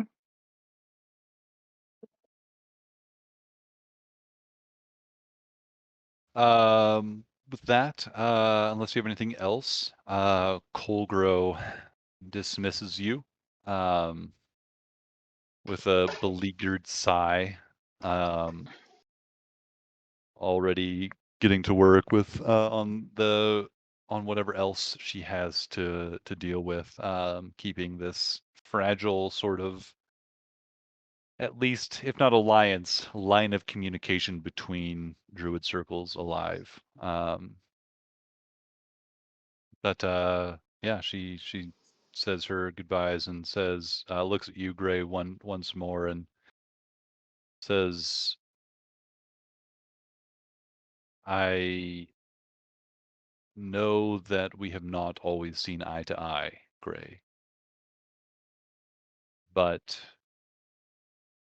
the both of our responsibilities require us to look past that and to work together for the future of this world.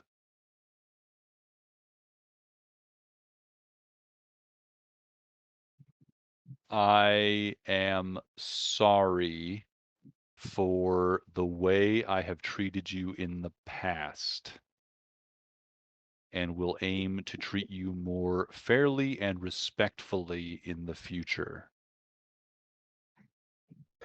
Think. How I do I hope gauge her sincerity? you can give me an insight check. Nazira looks just like enraptured in delight. Like, oh. I do appreciate that she's saying that. Oh, I rolled a natural one, so I have no idea. I actually also really want to know the answer to that question because it is affecting what I'm doing as a person. Sure.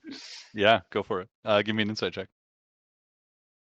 I have to figure out where insight lies. I've never seen this 16. moment and he gets an 18.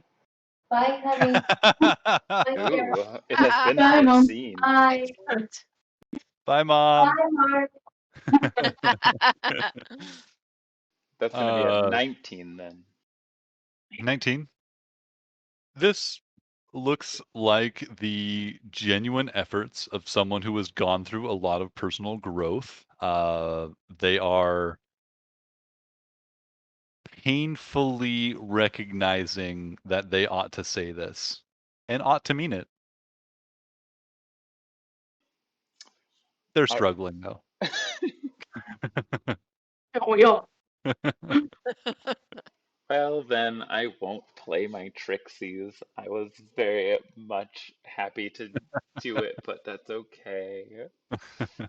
As they say these kind things, I take out this pennant that I had knitted for them. It's a tiny little leafy necklace, felt real well with the trees, and I pull it out of the box, and I take off the dead fish smell that I was gonna put on it, and then I hand it to her.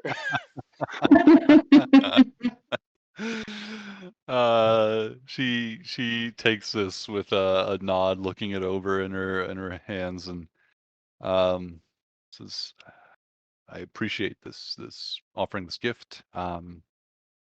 Please take this." And she returns. She gets up out of her seat and like quickly like walks over to a little chest which she opens, and you find she pulls out a cloak that is of their make, which is while it is like a fabricy material, it looks like it's just like made out of leaves. And when they're not like when they're holding it still, it seems to blend in really well with the surroundings nearby. She gives Ooh. you a little cloak here that seems to have a enchantment perhaps about it. I like Says, enchanted cloak. I thank you for your gift. Please take this in kind. And while I still hesitate to interfere too much, if there is anything we can offer to aid you in your quest, let me know, and I will discuss it with the diviners and see if it is appropriate for us to render aid if we are able. I am concerned about Gray's infection because it has only been a few days since we first found it, and if it already has spread this much, and that it was growing again, that while we are traveling, who knows how long, over east, that we won't have a way to treat it since none of us have particularly strong divine magics. That is of a significant concern. I do fear that if Gray, if you allow this infection to fester too long, it may become worse than growing a few extra fungal appendages. If this is something that you've been able to speak to through magic, we should be concerned about its growth on you, for certainly. That if this is able to influence you, perhaps we're all doomed. We do have some, I call them potions, I guess, drinks that I can provide that I expect should provide the same reconstitution as I was able to magically. We only have so many, however, but we can. I'm certain I won't be overstepping the diviner's requests by providing a few of those to you at the very least. Drink potion or pour on potion? Drink the potion. It should remove any influence from outside. Good question, Gray. Yeah, he's made that mistake a number of times. Um, How many potions is Gray receiving? They're going to provide you with 5 potions, which are effectively potions of like greater restoration.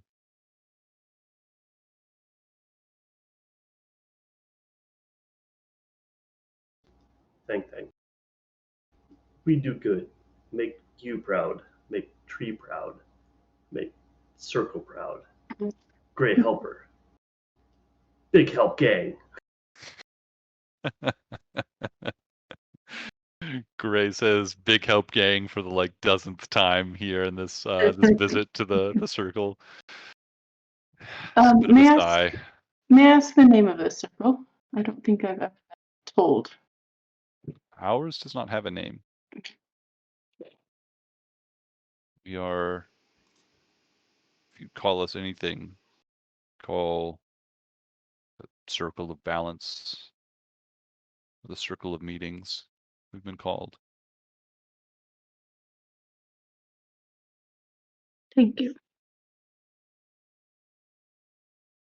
Do I have any sense of where we are in relation to the free cities? You know, you're in a forest. Okay. Just But we in the forest. But she's Space Sword. Just all right. Yeah, do you want to, what? Much thank.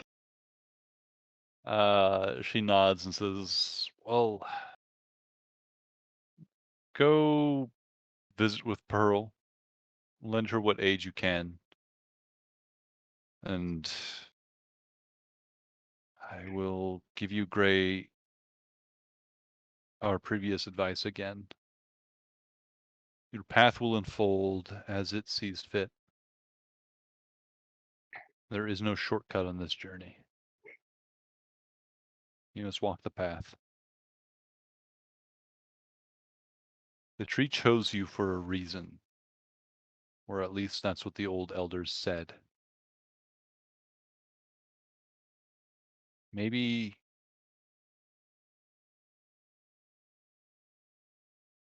you are special, or maybe it's just the path that you walk that's special. In either case, you must walk it and see where it leads. We know that if we are to have a hope fighting this corruption, at its heart, it lies with you. We will continue trying to alert the other druids of this threat and make them understand it.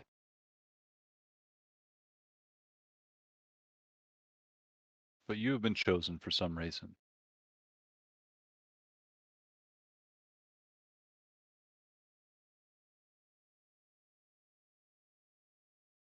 See it through. Um, Quill asked her, are there druid circles near Pasa who you work with?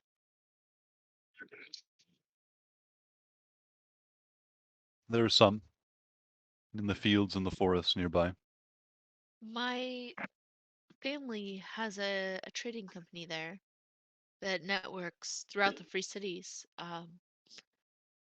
Perhaps a druid would like to accompany them if there's someone you trust who could help share information about this problem and uh, ready other druids to look out for it and be prepared against it.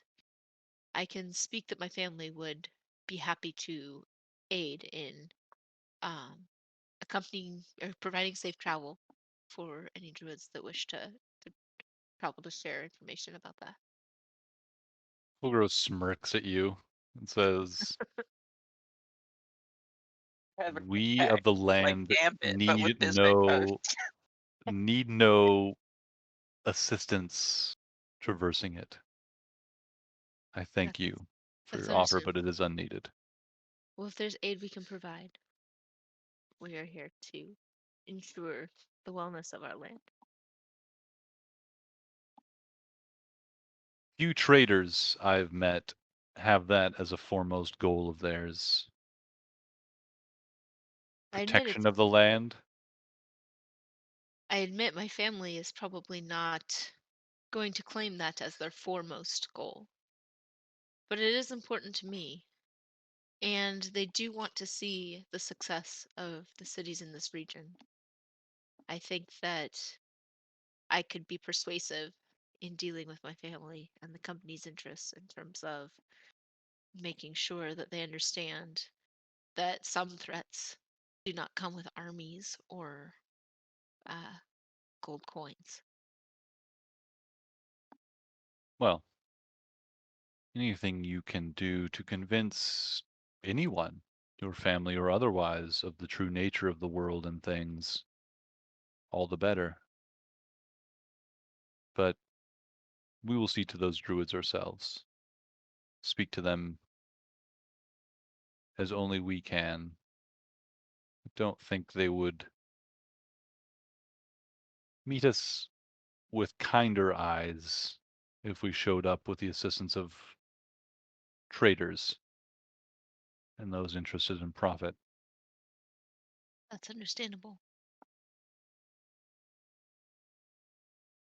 But I appreciate your offer, and should you ever be in a greater position of authority in your company, able to determine what trade routes it sails, should you wish to then make the world we share a priority, perhaps we can have some business. But I don't take your words lightly. for now, we will deal with these things as we always have. Go. See Pearl. Oh, See what you can smart. She divine. knows the economy's futures in green energy. See Pearl. See what you can add to her foresight. And Gray, I hope next time we see each other, your gift and your responsibility has been seen through. Perhaps then,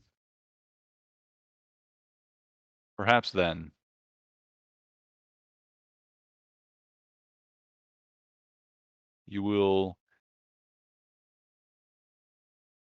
be worthy of your new name, not that by which those you have wronged still curse you. I make proud. And as we leave the room, I speak out and say, thank Mary Colgrove. You hear their voice call out as you leave. You're welcome, Gray, and thank you. See it done. Do us proud. And you step out of the tent.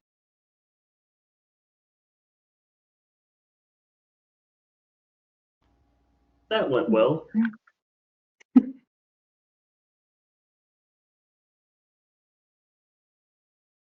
Are you worried, Gray?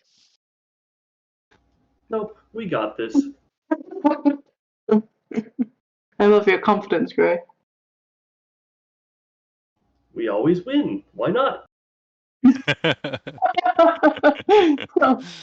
Oh, that is invited failure. Can't argue with the results, I suppose.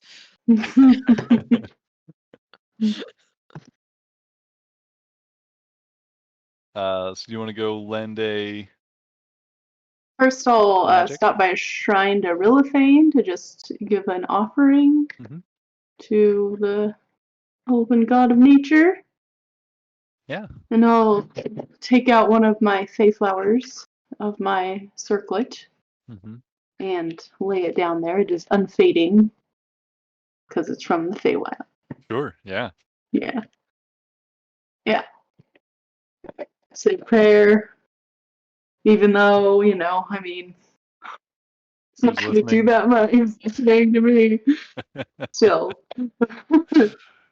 And I would also like to just assuming that our halfling and the Felocial are still with us. I would like to sort of linger a little so that I can talk to Felocial. Yeah. They're, leading you back towards Pearl's tent. It's been a good, 20, 30 minutes at this point. Hopefully she's had enough of a nap to see you again. You hang back to just chat with Felocial as you're all walking along. I'll just drop into Elven and I'll say, I know our mutual friend can be somewhat difficult to deal with at times, but I have not met anyone who exemplifies chaos or natural instinct so well as Gray does. And so I think, just give him a chance, maybe. Give me a little persuasion check. Persuasion. I already used my persuasion for my. Oh, let's see here. Oh,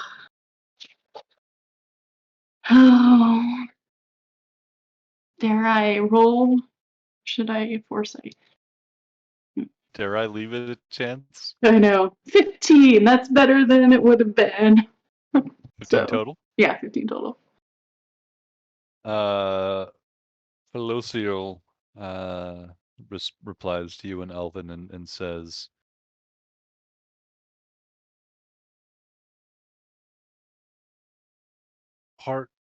that is exactly part of the challenge with working with Gray.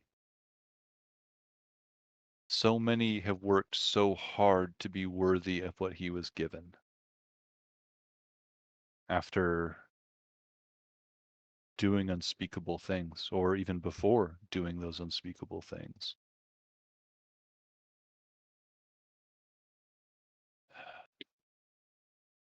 It's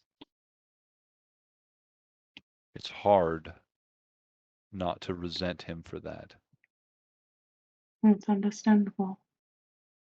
Perhaps And it's harder still for those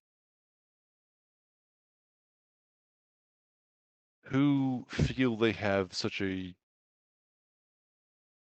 short time to make their mark on this world and to see what they believe to be their own destinies fulfilled.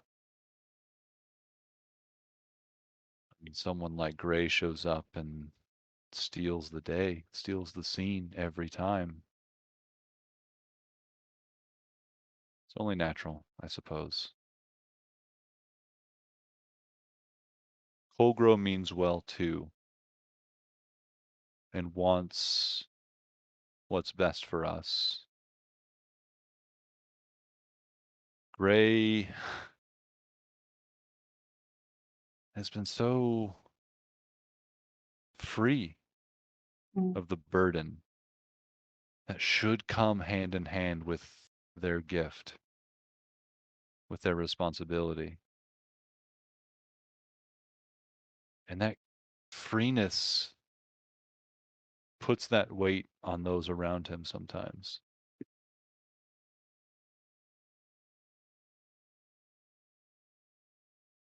He has changed, though. He has changed a lot.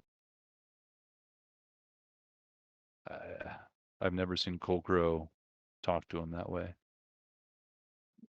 Show him that much respect.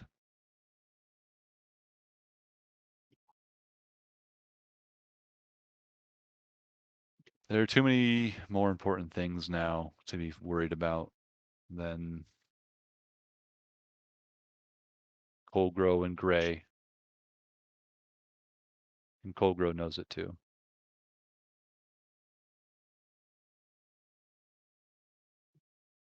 perhaps this destiny fell to him, not so much because of worth, but to provide a path for redemption. Perhaps the ways of nature. Nature is quick to forget as easily as it is to create. Perhaps this is Gray's path forward. It still stings those who feel it should have fallen to someone Yes. more responsible, someone who worked, who sought those very goals. But like I said, we have more important things to worry about now. Gray the entire time has been pestering in your head. What you say? What talk? What say? We're talking about you, Gray. Okay. Well, as we all know, nature makes sense. Always. It's fair. Yep. Yep. Absolutely.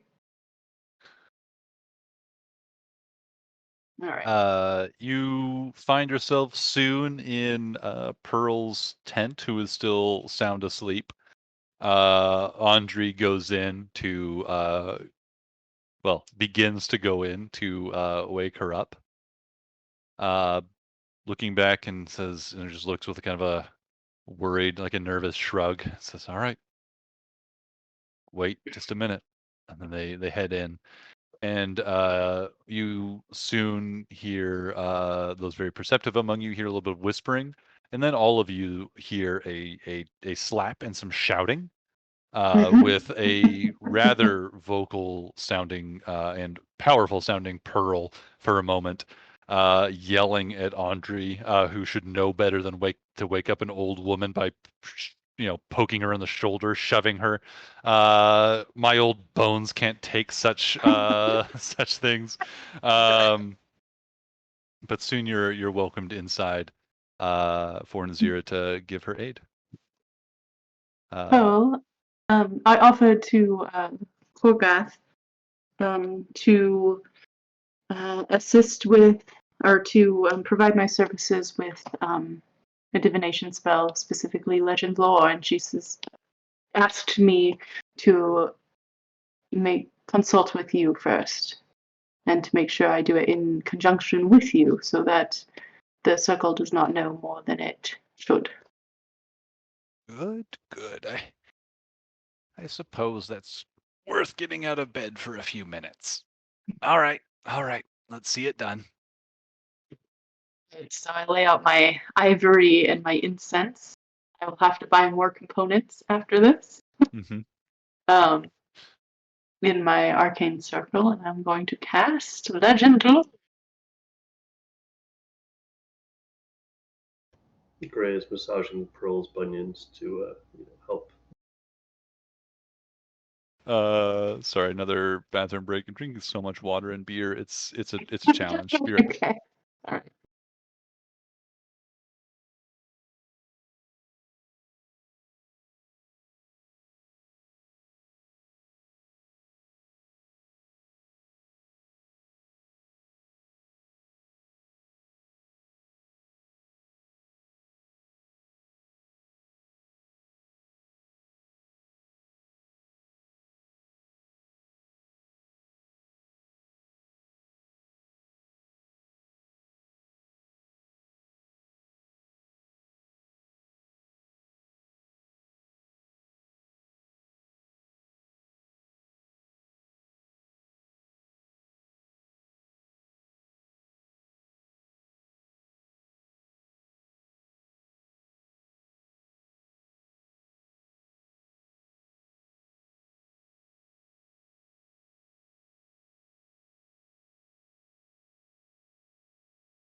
Are those just spheres on your clothing, or are they like cherries on stems? Now those look just like spheres on some lines.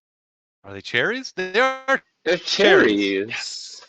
That's my Cherry Man sweater. Nice. It was for our Halloween costumes. We went as characters from the show Steven Universe, and I was Mr. Universe. Oh, does he wear a cherry shirt? Yes, I he can does. tie Joel's shirt in a knot in my mouth. Oh yeah. It's impressive. Put the whole thing in there. Mm. Then when I take it out, it's tied in a knot. So yeah, remind me, Nazira, the limitations of Legend Lore. I How go does to that spell work? Agama's temple, and he gives me all the info. He gives you all the info ever needed, ever. Name or describe a person, place, or object. Each spell brings to your mind a brief summary of the significant lore about the thing you named. Current tales, forgotten stories, or even secret lore which that has never been widely known. If the thing you named isn't of legendary importance, you gain no information. The more information you already have about the thing, the more precise and detailed the information you receive is. Mm-hmm. The information you learn is accurate, but might be couched in figurative language. I don't want to tell you that, Mark. I'm looking at the description now as well. You can't hide from me. What are you going to name in this Couch it, effort? Mark. Couch that information. I'm going to name the Eminent Rot. Eminent Rot. Okay. I draw spell magic brings to mind briefly, so- sigils around the ground. Awesome. Over my eyes and ears. Okay. And in the middle of it, a naked gray with a little spot on its back. You Actually, I are- could have Gray got. Never mind. He got. Well, maybe I could have Gray in there too, and since he's infected, kind of use him as a focus. Still requires you to name something. Yeah. But yeah, so I mean, it'll be I don't know. that'll still be like the key element, but you can Mhm. definitely include Gray in your ritual. In fact, if you do so as the bearer of the mold, the corruption, you can go ahead if Gray is willing to participate in this. Obviously nude. Naked, Yep. I mean, You can- the elven town I grew up in, we had no like privacy, so you know. Yeah. Before anyone even asked him, he natural. was already stripping down and walking towards. Yes. You can give me an Arcana check. Arcana check. Mm-hmm. I wasn't expecting that. Where is it? Here it is. 20. 20. You try and use Gray's, fungal infection as a like key or as like a point of contact for this casting this spell. You think it probably helped refine your casting, your seeking of knowledge, but you're not sure. As you do cast this spell, you sitting in your circle of magic, your eyes flare and your consciousness is once again flits out of your body to the infinite library.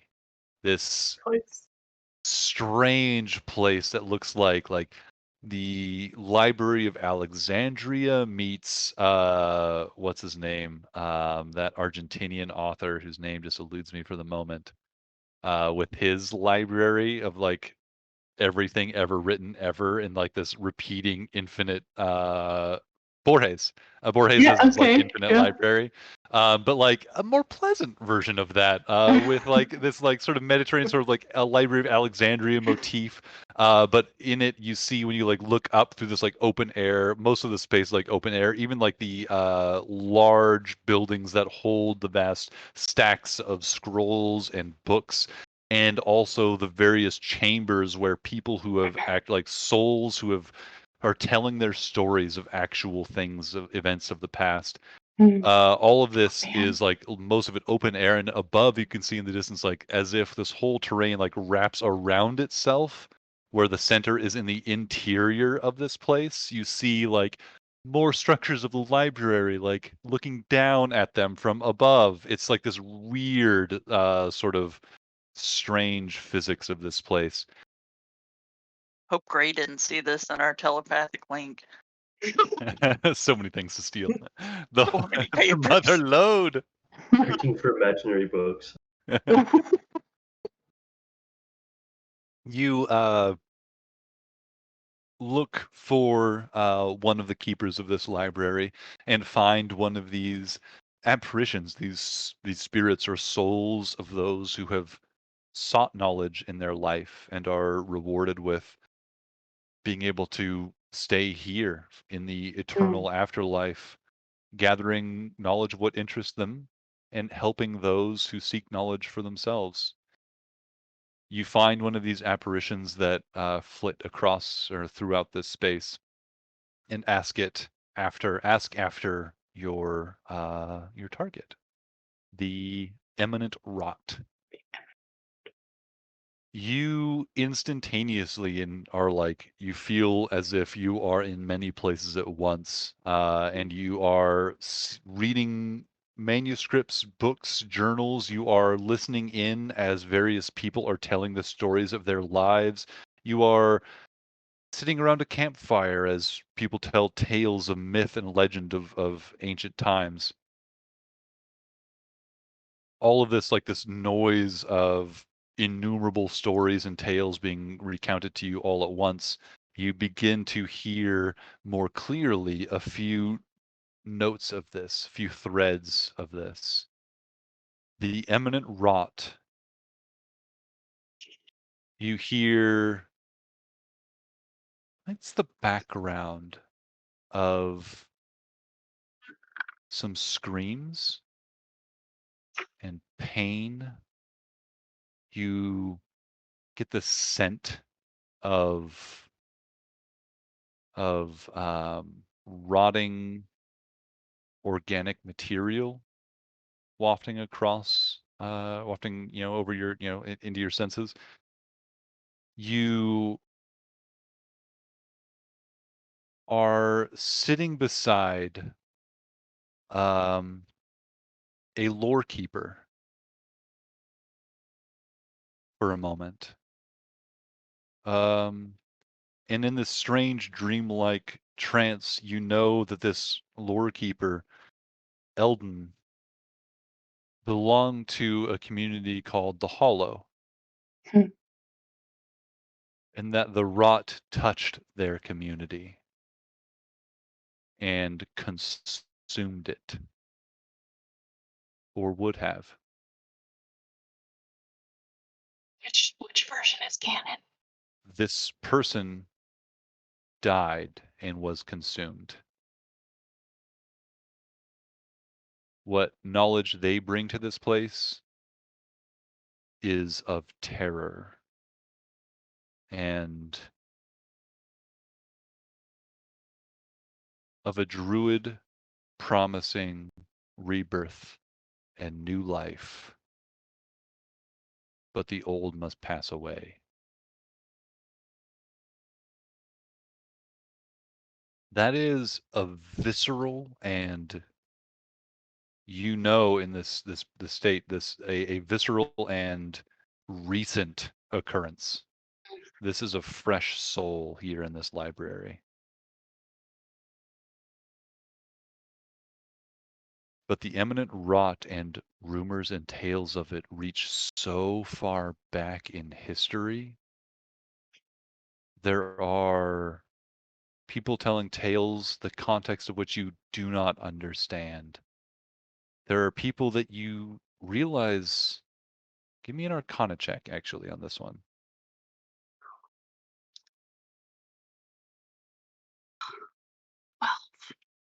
12. There are people telling tales of places and events and times that you have utterly no recognition of. And you're studied. Probably has a voice. The eminent rot is, from this spell, now, is but one name of many that this thing, this force has been recognized by. Also that you see in one of these manuscripts that you're reading, like one of these like histories of a time long forgotten. There's tales of when the gods still walked the earth, battling things from beyond, sealing them away in some cases, sealing whatever avenues they had into this world in others, or destroying them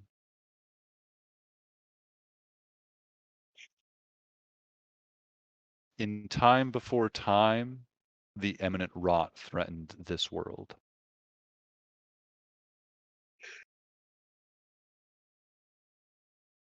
It certainly comes from beyond. Hmm.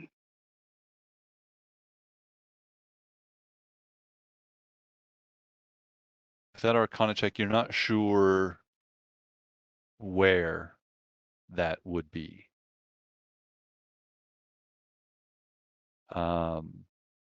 But you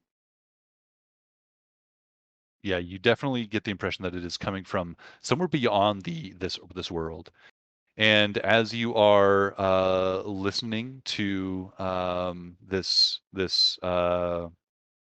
historian from this small village of the Hollow, you begin hearing other whispers in your mind as they're telling their stories.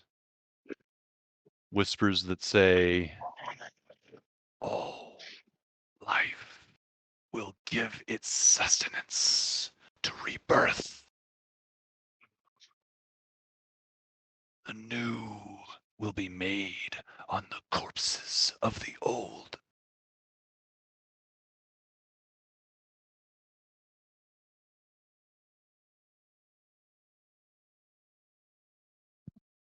Well, it's not wrong.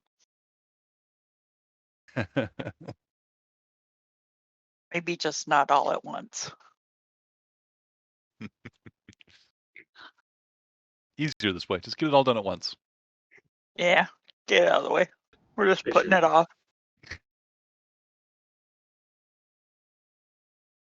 You hear these whispers, these dissonant whispers continue as this historian is giving their, Eldon is giving their recollection of the events that led to their death, adding it to this history, the history of this place that's recorded.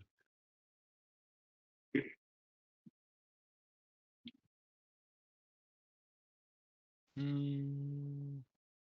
think what else with that naming, that Arcana roll.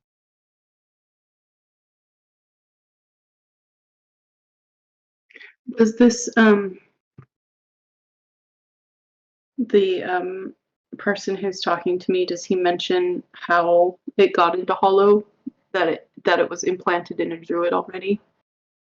Yeah, you would definitely get like, despite the confusion and disruption of these whispers throughout this tale, you would see much of this this story, or at least as this person saw it, as a druid came, a wolf in sheep's clothing, before revealing themselves as a servant of the eminent rot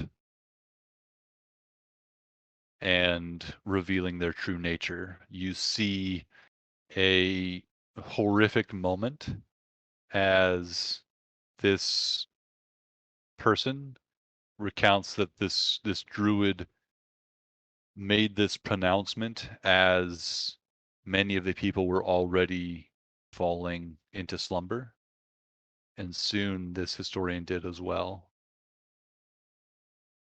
The last moments that they recount are not so much them telling the tale, but you being immersed in the final moments of their terror before death, as they awake again just before they are devoured by an enormous plant monstrosity that still holds the head of this druid in its, like, amongst its petals. It's laughing. It's calling for the eminent rot to devour all life, as this historian Eldon is consumed and devoured, brought into the flower, and destroyed.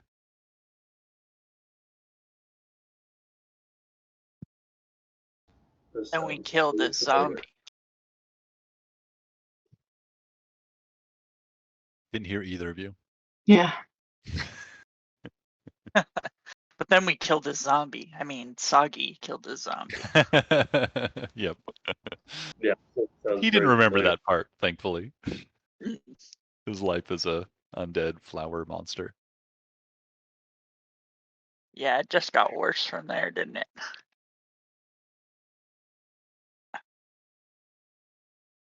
With that, your vision begins to return to your environment. Is there any last like details you want to pry out for amidst this library? Call to the librarians for aid. Is it from the far realm? The far realm being Outside, not just extraplanar, but like the realm that the aboliths and the other things are from?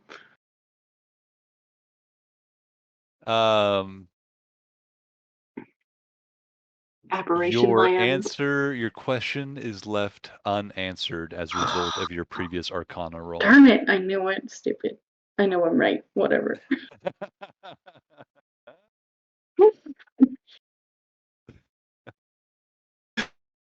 I didn't want to answer it anyway. Has I it? knew.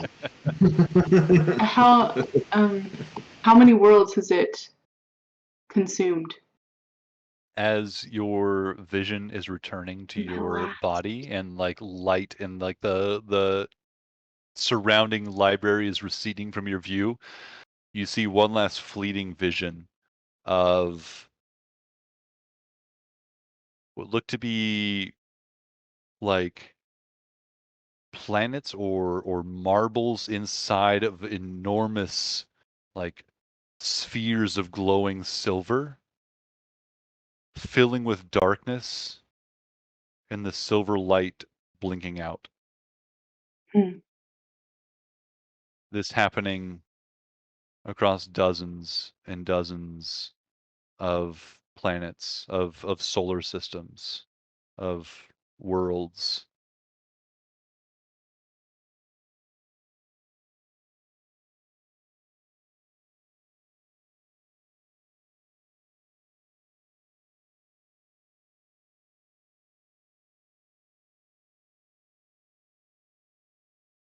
Okay.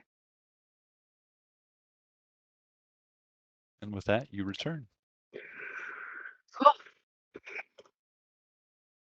That is pretty horrific. Pearl looks at you and she looks up. You see from a bowl of water that she has that you now realize as you come out of your vision that she's been like staring into very Watching my closely. vision. She says, "A library? Hmm. Well, that makes things easier, I guess." It does. Well, disturbing as that was, I didn't see anything that you would need to be concerned with keeping to yourself. Okay. The better we all understand this threat, I feel the more likely one of these positive outcomes will be. Did you see how it invaded the hollow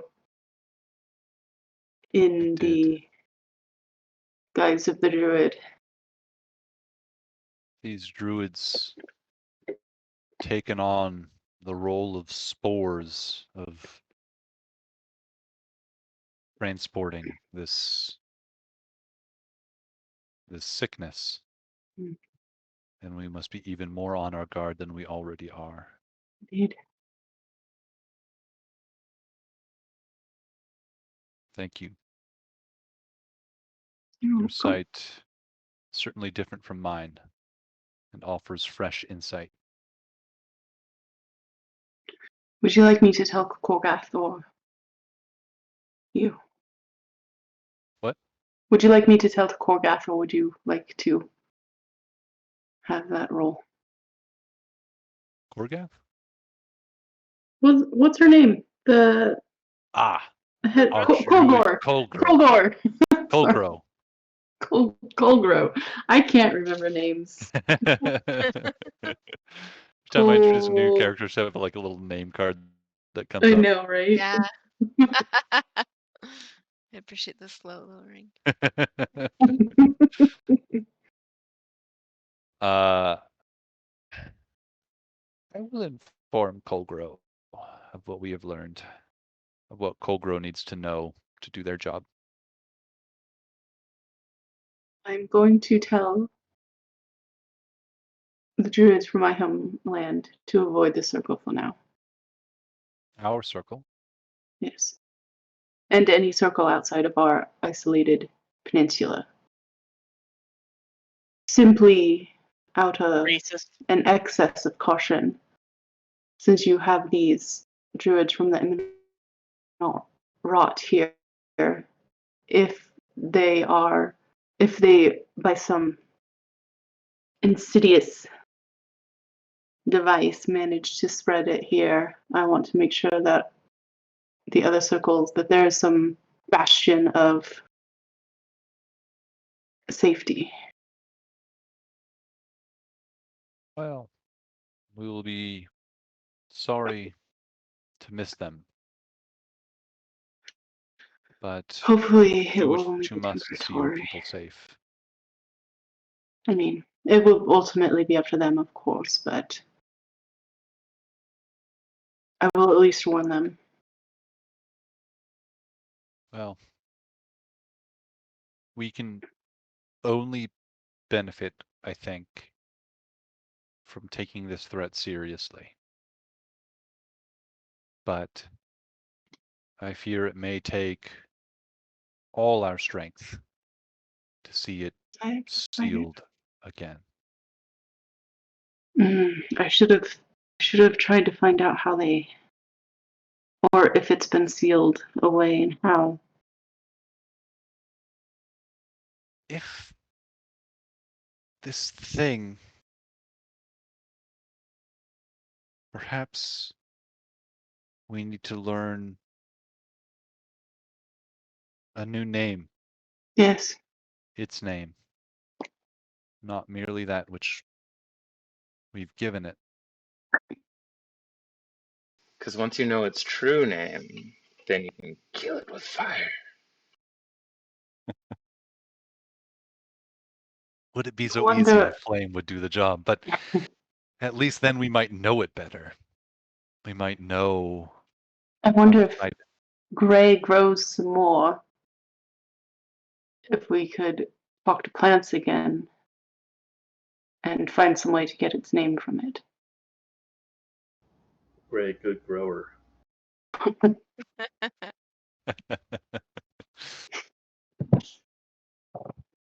know you love things to be indeed, my love.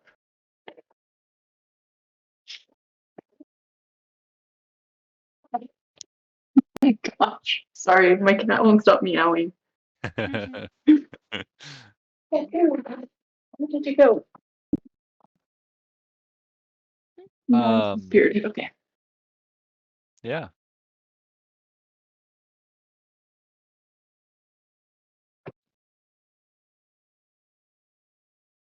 Pearls seems, as if, like an old person whose nap has been interrupted. They seem Okay. pretty tired again. But they say, I will go tell Colgro what we have learned, and to take even more precautions, perhaps, against these druids. They will be leaving soon, and perhaps we do not lift the veil for them when they return. I think that might be wise. I imagine that. I imagine that if the druid circles to the east have fallen, that it was likely through this method of sending a infected druid to infect the circle. It is most worrying, and certainly a vulnerability. Most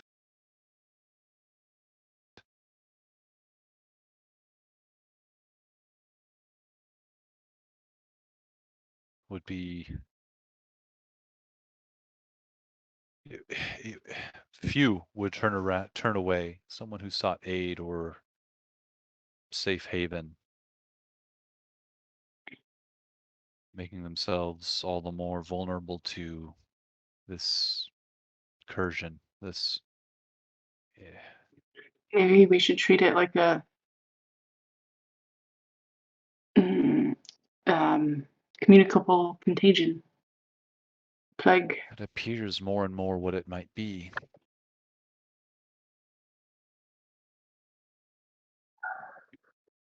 She looks at you, Gray, and says,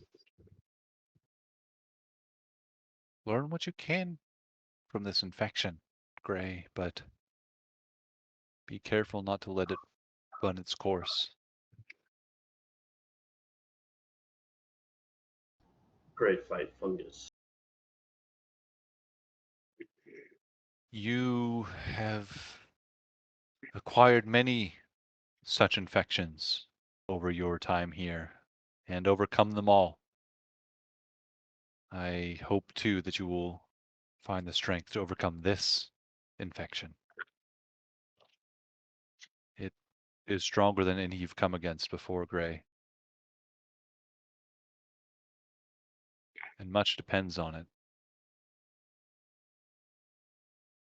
Think before you itch or scratch the itch. This time, please. Yeah, I think Gray's gonna try and focus on like when it first starts to affect him, because there's possibly a spell he could cast to help him if he starts to feel it coming up. So we'll try and focus attention towards that.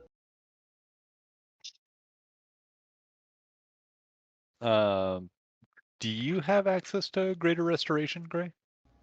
He does not, but he has Guardian of Nature, which gives him a like tree-like appearance and gives him a advantage on Constitution saving throws. Oh, nice. Nice. That's cool. That's something he could, if he has a spell slot, could cast and help against it. Mm-hmm.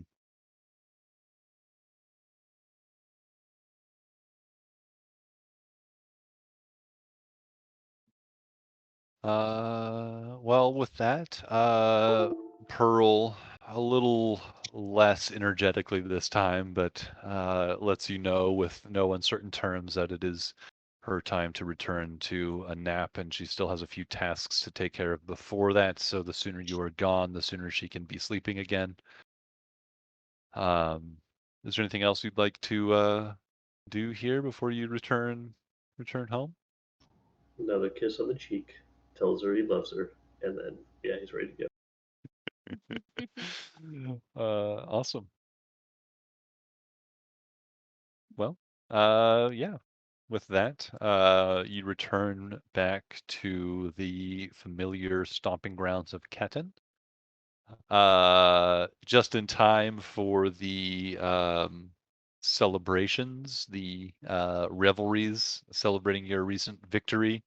You hear, all the you join in with all the revelry and excitement of many people returning, thousands of people returning back to the city, happily finding it still standing, returning to their homes and their lives as best they can, and a community is starting to rebuild, and with a little bit of hope that's been missing for some time here in Ketten. Instel gives his speech about how part of the walls will be kept as a monument to those who have defended the city and those who lost their lives in its defense. And in the aftermath of all the revelry, as things are kind of slowing down in a quiet moment, Vocenti takes you all aside and asks after what originally brought him to Ketten, what hastened his arrival, and when Jacob Instel requested his aid, as some adventurers could use his knowledge of the bone wastes. He asks about the what your plans are for the vampirate and the airship. Joel, we were talking somewhat before the game really got underway for quite a while about plans. Oh, Joel, are you here? I don't see your video anymore.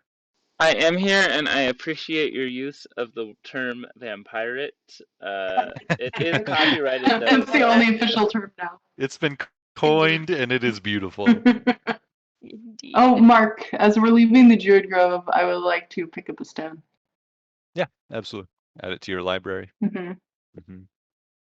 Put Rilophane's sigil on it. Nice. I'm gonna put a small hole through each of these stones so that I can string them on a string, so they can be one object. So you have a key ring. Yeah, basically. I hand Which her of a these damn string. stones was it? Oh God, there's so many. To try them all. Teleport. Nope, that's not the right place. Teleport. Nope, that's not the right place. But yeah, we were talking about splitting the party, Joel, and potentially running a Sunday night game. Preliminarily, it seems Wednesday is a good day for people to play as an alternate day. How do you feel about that? I mean, Sundays are usually my best day. Wednesday, what time would you want to start? Most people have talked about 6-ish being a good at least like minimum time, and 9-ish being a good likely maximum time. I think that could work for me. I mean, yeah, I think I'm fine with either of those. I get off work a little late on Wednesdays occasionally, but I can make it work out.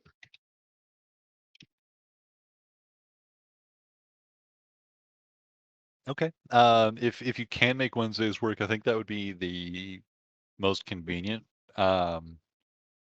Because some schedule restrictions mean that it would be easier for the Vampirate game to be on Sunday and the airship game to be on Wednesday. And you had certainly expressed some interest in being in the airship crew. I am definitely an airshipian.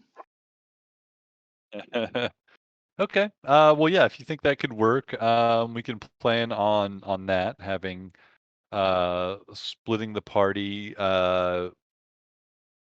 with 3 of you going to Scofia and dealing with the Vampirate, and 3 of you going to the Cragstone Hearth and collecting an airship. So that means we have for sure Nazira and Quilla going to the Vampirates, and for sure Beat Boop going to the airship, as you express that to be your most preferable interest here. Accurate. Raise team down. Okay. Well, why don't we solidify the other 3 spots, and that'll give me what I need to plan for those little adventures. Like I told everybody else, I think it'll be like hopefully like a 2 to 3 session game for each of these subgroups. You know, we'll definitely all go into it, I hope, with the hope that it's a 2 to 3 session game.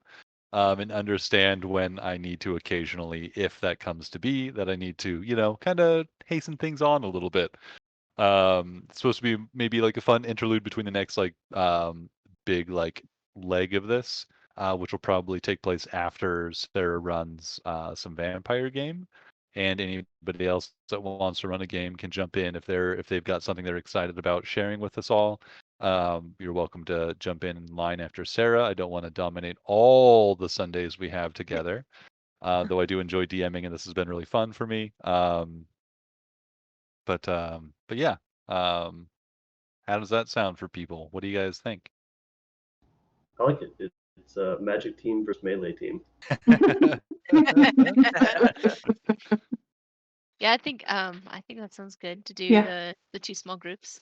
I think that'll be fun. A little bit different dynamic for a few weeks, and Hmm. Definitely.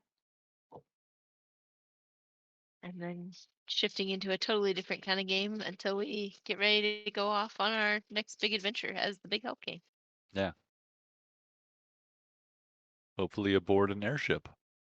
That would be pretty cool. It's gonna be so badass. I hope so. Right? So what are we gonna do next Sunday since Quilla can't be here? Yeah, so since Ryan can't be here on Wednesday and Carly can't be here on Sunday, next week I'm happy to run just like a random one shot if we're all down, or if somebody else has a one shot they have that they want to run, they can run that. But I'm happy to throw in just a random game for us to play around with before we get into the the subgroup. I do game. have a one shot. Yeah. Which might help prepare me for the task of DMing for Kirsten's job when we get to it. But Yeah. and could also it might also help us figure out virtual tabletop with Ooh. Damage. Yeah, that's a good Yeah, idea. that'd be good. Yeah. Yeah, if you're down for that, Sarah, I would. Yeah, that'd be a lot of fun. Okay. Everyone who's But going to be there. before we jump into that, can we finalize who's going on which adventure? So Wednesday crew is. Sounds like it's me, Xerox, and Okay. Yeah. And Gray, you're going over to the ocean, huh? Oh yeah. All right. Cool. You get to morph. You get to wild shape into like a blue whale or something. Killer whale. Yeah. Killer whale. Wow. Yeah, I'm definitely going to You know, Orca? like spells. Like the first tiny puddle of water he finds, he's gonna turn into a killer whale inside of it. Just splat in it. Middle of a street. He's spouting insects. Zero might have to go for a swim too. The blowhole into the like spouts of air and water. It's just flies and bees come out. We are all gonna get killed by a kraken while we're swimming around down there on the joyride. Yeah. Lila's been on boats before, so she's like super excited to get back out in the water. Yeah. So And we maybe fun. a little nervous. Yeah. Ray's definitely a little nervous about vampires. He's dealt with them before. He knows what that is. Oh, that's right. You guys have, haven't you? Especially when they're trying to have babies. Yeah, they're Not everyone can be a Twilight vampire.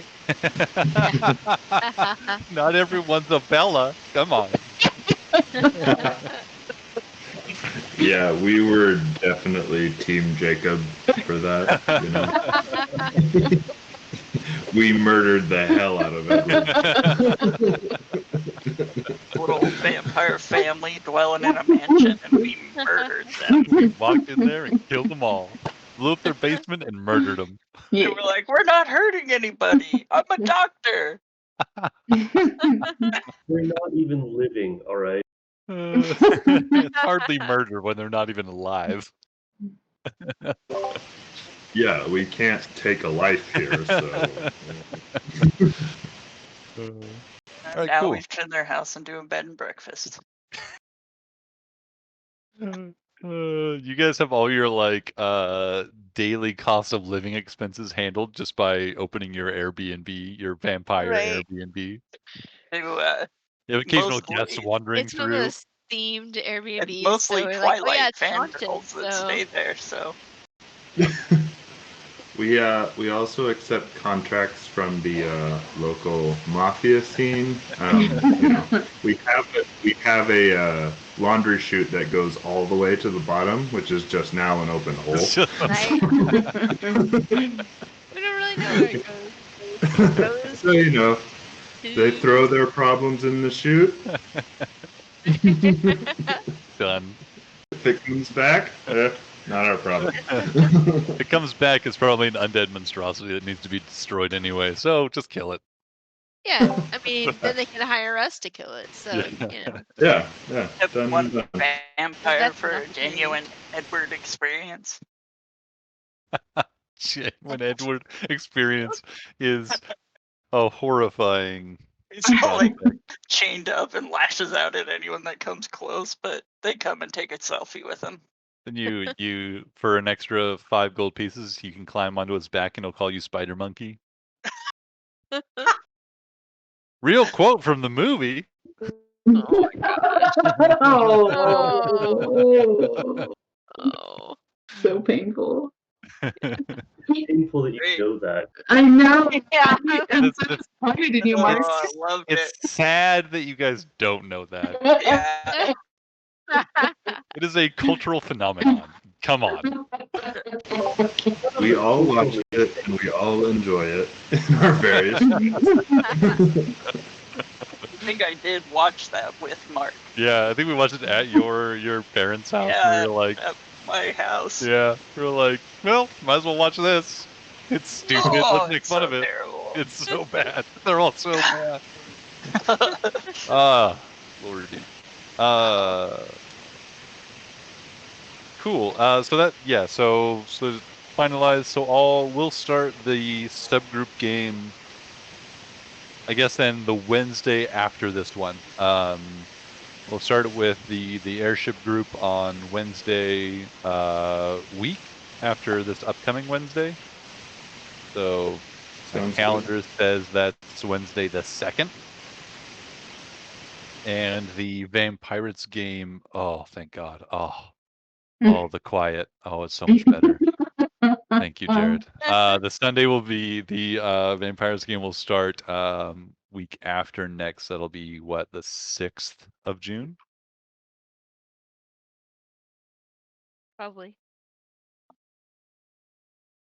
Cool. And then yeah, Sarah, All right. what do we need to know about the one shot for next week? Oh wait, hold on. Sorry. Does that mean we would be playing?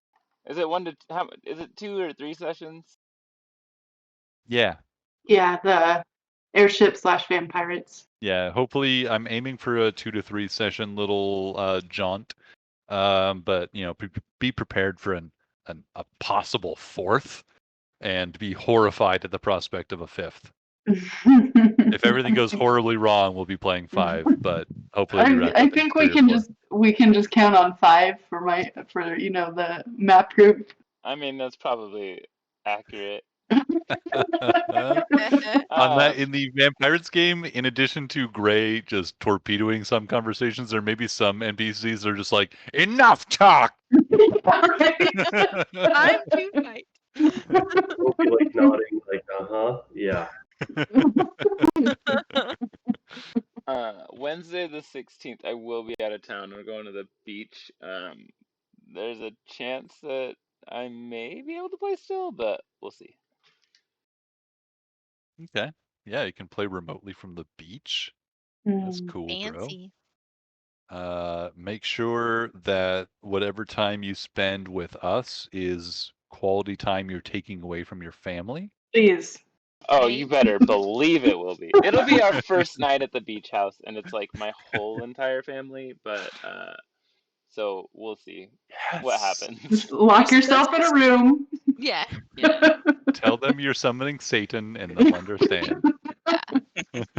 I'm supposed to busy. imagine The devil's like not going to raise himself. I know you're my family, but Satan needs me too.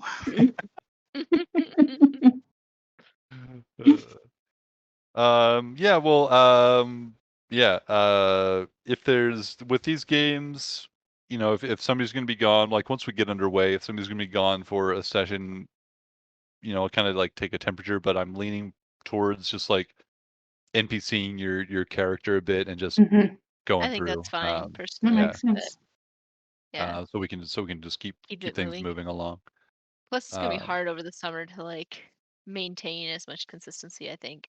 Yeah, it's always a little bit tricky, like Christmas season and portions of the summer when people are like, I need to get away from things and like actually go out of my house for a weekend and stuff. So What? it always Who gets a goes little out of bit. their house?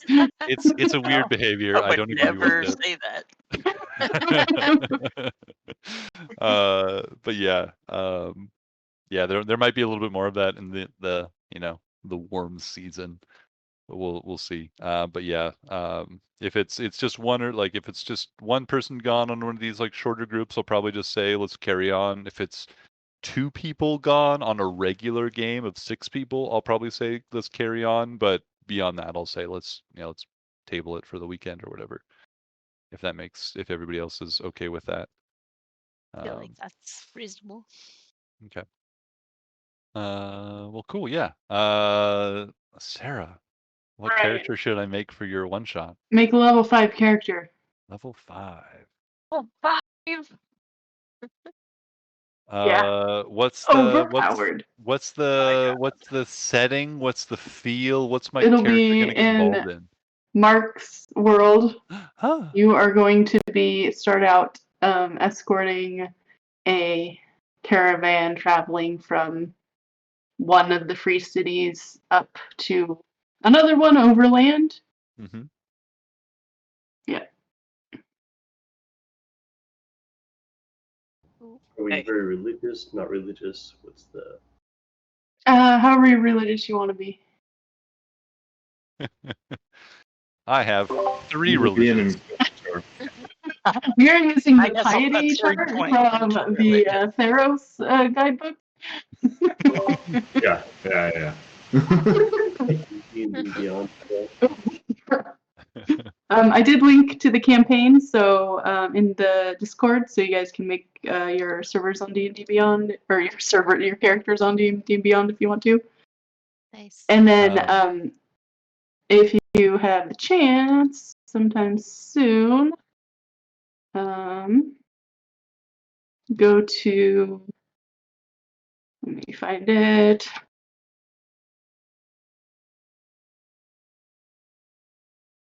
Glasses are so reflective. You Like will an need anime a character. free account from the Forge website, which is hosting my virtual tabletop. So we can make our characters on D&D Beyond. Mhm. And do you have the tool thing that lets you import them in? Should we Yeah, I'll do handle D&D that. Beyond? Okay, Don't worry. Yeah, make it on D&D Beyond. Nice. Class or race restrictions? And No, what?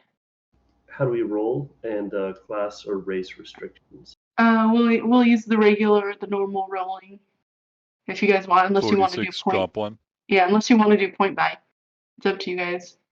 I'll do 46 No. drop 1 unless I get really terrible stats, in which case Okay. I'll just do point by to bring it up to Alright. at least the minimum. That's fine. Unless they're comically or enjoyably bad, then I'll keep Yeah. them. But if they're Okay. just utterly bad, then I won't. I That's got a fine. 6 and a 9 on my character. Like, it's pretty bad. That's pretty On bad. your character for Curse of Strahd? Yeah. You can re-roll. I let Mark re-roll his. You can I do had that. I had like a total like bonus modifier after all my Yeah. rolls. Like all my stat modifiers added up to a plus like 1 or 2 overall. I thought it was like so a many negative negatives. one. Yeah, it was That was so really bad. Yeah. I got a 16, 2 15s, an 11, and a 9 and a 6. So it's decent, but it's like Yeah. there's some real bad ones in there that it's like Deficit. I think I made his int, 6 again, or and I'm like, I'm not gonna do gray again. Yeah. Fine. Yeah. Feel free to re-roll or to use point by if you want. I All may right. do that. Or I may Roll just 17 times. Right? I'll re-roll until I get the numbers I like, I and have then a little app that does it for me. I'll just keep Basically- clicking re-roll till I get basically optimal playing stats. Baldur's Gate. Yep. Evan, does Baldur's Gate 3 let you do that? Like keep re-rolling your stats I for hope your so, because characters? that's the funnest part of that I game. know that's like a good 3 hours of gameplay right there. Absolutely. Yeah, I watched Ian do that for like an hour one day. It's still early Rerolling access. characters over and over again. It'll probably make you use point by it, would be my guess. It was point by, but Mm. it's the access, so who knows? They may change it. Yeah. Someone That's will mod it. why, unlike Eam, I would just like look up the console commands to increase your stats for when I wanted to do an optimal run. I would just do it. And then I would just like play a regular game and then I'd play like an outrageous game where all my stats are 24. And just do it instead of having to wait for those stupid rerolls and spending I mean, an why hour just not? clicking a reroll button. Yeah. If you're gonna cheat, just do it. Just own it. I mean, it's more fun to have lower stats in an actual D&D game than it Yeah. is on a computer game. In a video game, it's like I don't want to have to play this game like 6 different times I just to want find all the all these different options on my options. first Yeah. playthrough. Yeah. That's like Fallout games Yeah. 101. Yeah, for Yeah. sure. No, I just choose to save and load my way through the game instead. Every time something goes wrong, load up. But then you find that they do like seed-based like loads, so you can't get a different outcome based on reloading. That's the worst. Mhm. Unless you That's- make lots of loads. But like those games that like it doesn't matter because like the result is already defined, so no matter how many times you load it, it's still going to give you the same exact result. Oh yeah. Oh, yeah. Some of them do that, Mm-hmm. or it's defined like at like seed generation or like at the initial game generation. Why do or- that? That's so stupid. In Lame. So you what was can't that? save That scum. alien Ah. game. XCOM? But Yeah, in XCOM 2, I did that so much. Yeah. Like, I get in a fight, XCOM. and I'd be like, this is a terrible fight. I'll reload before it does this, and it will give me a different fight instead. Yeah, that was the only way to do it. XCOM was also like literally the worst when it was like you have a 95% chance to hit, and then it's like 9 out of 10 times this happens, I miss. This is bullshit. Like you're lying to me. I don't care what your numbers Such say. lies. You You're don't just understand lying. probability. so which of you are going to be up there on Sunday? I Probably will. Okay, right. Jared, 90% sure I will not. Joel, Oh, I'll be there. you'll be there. Okay, I'll be there. so that's a five group.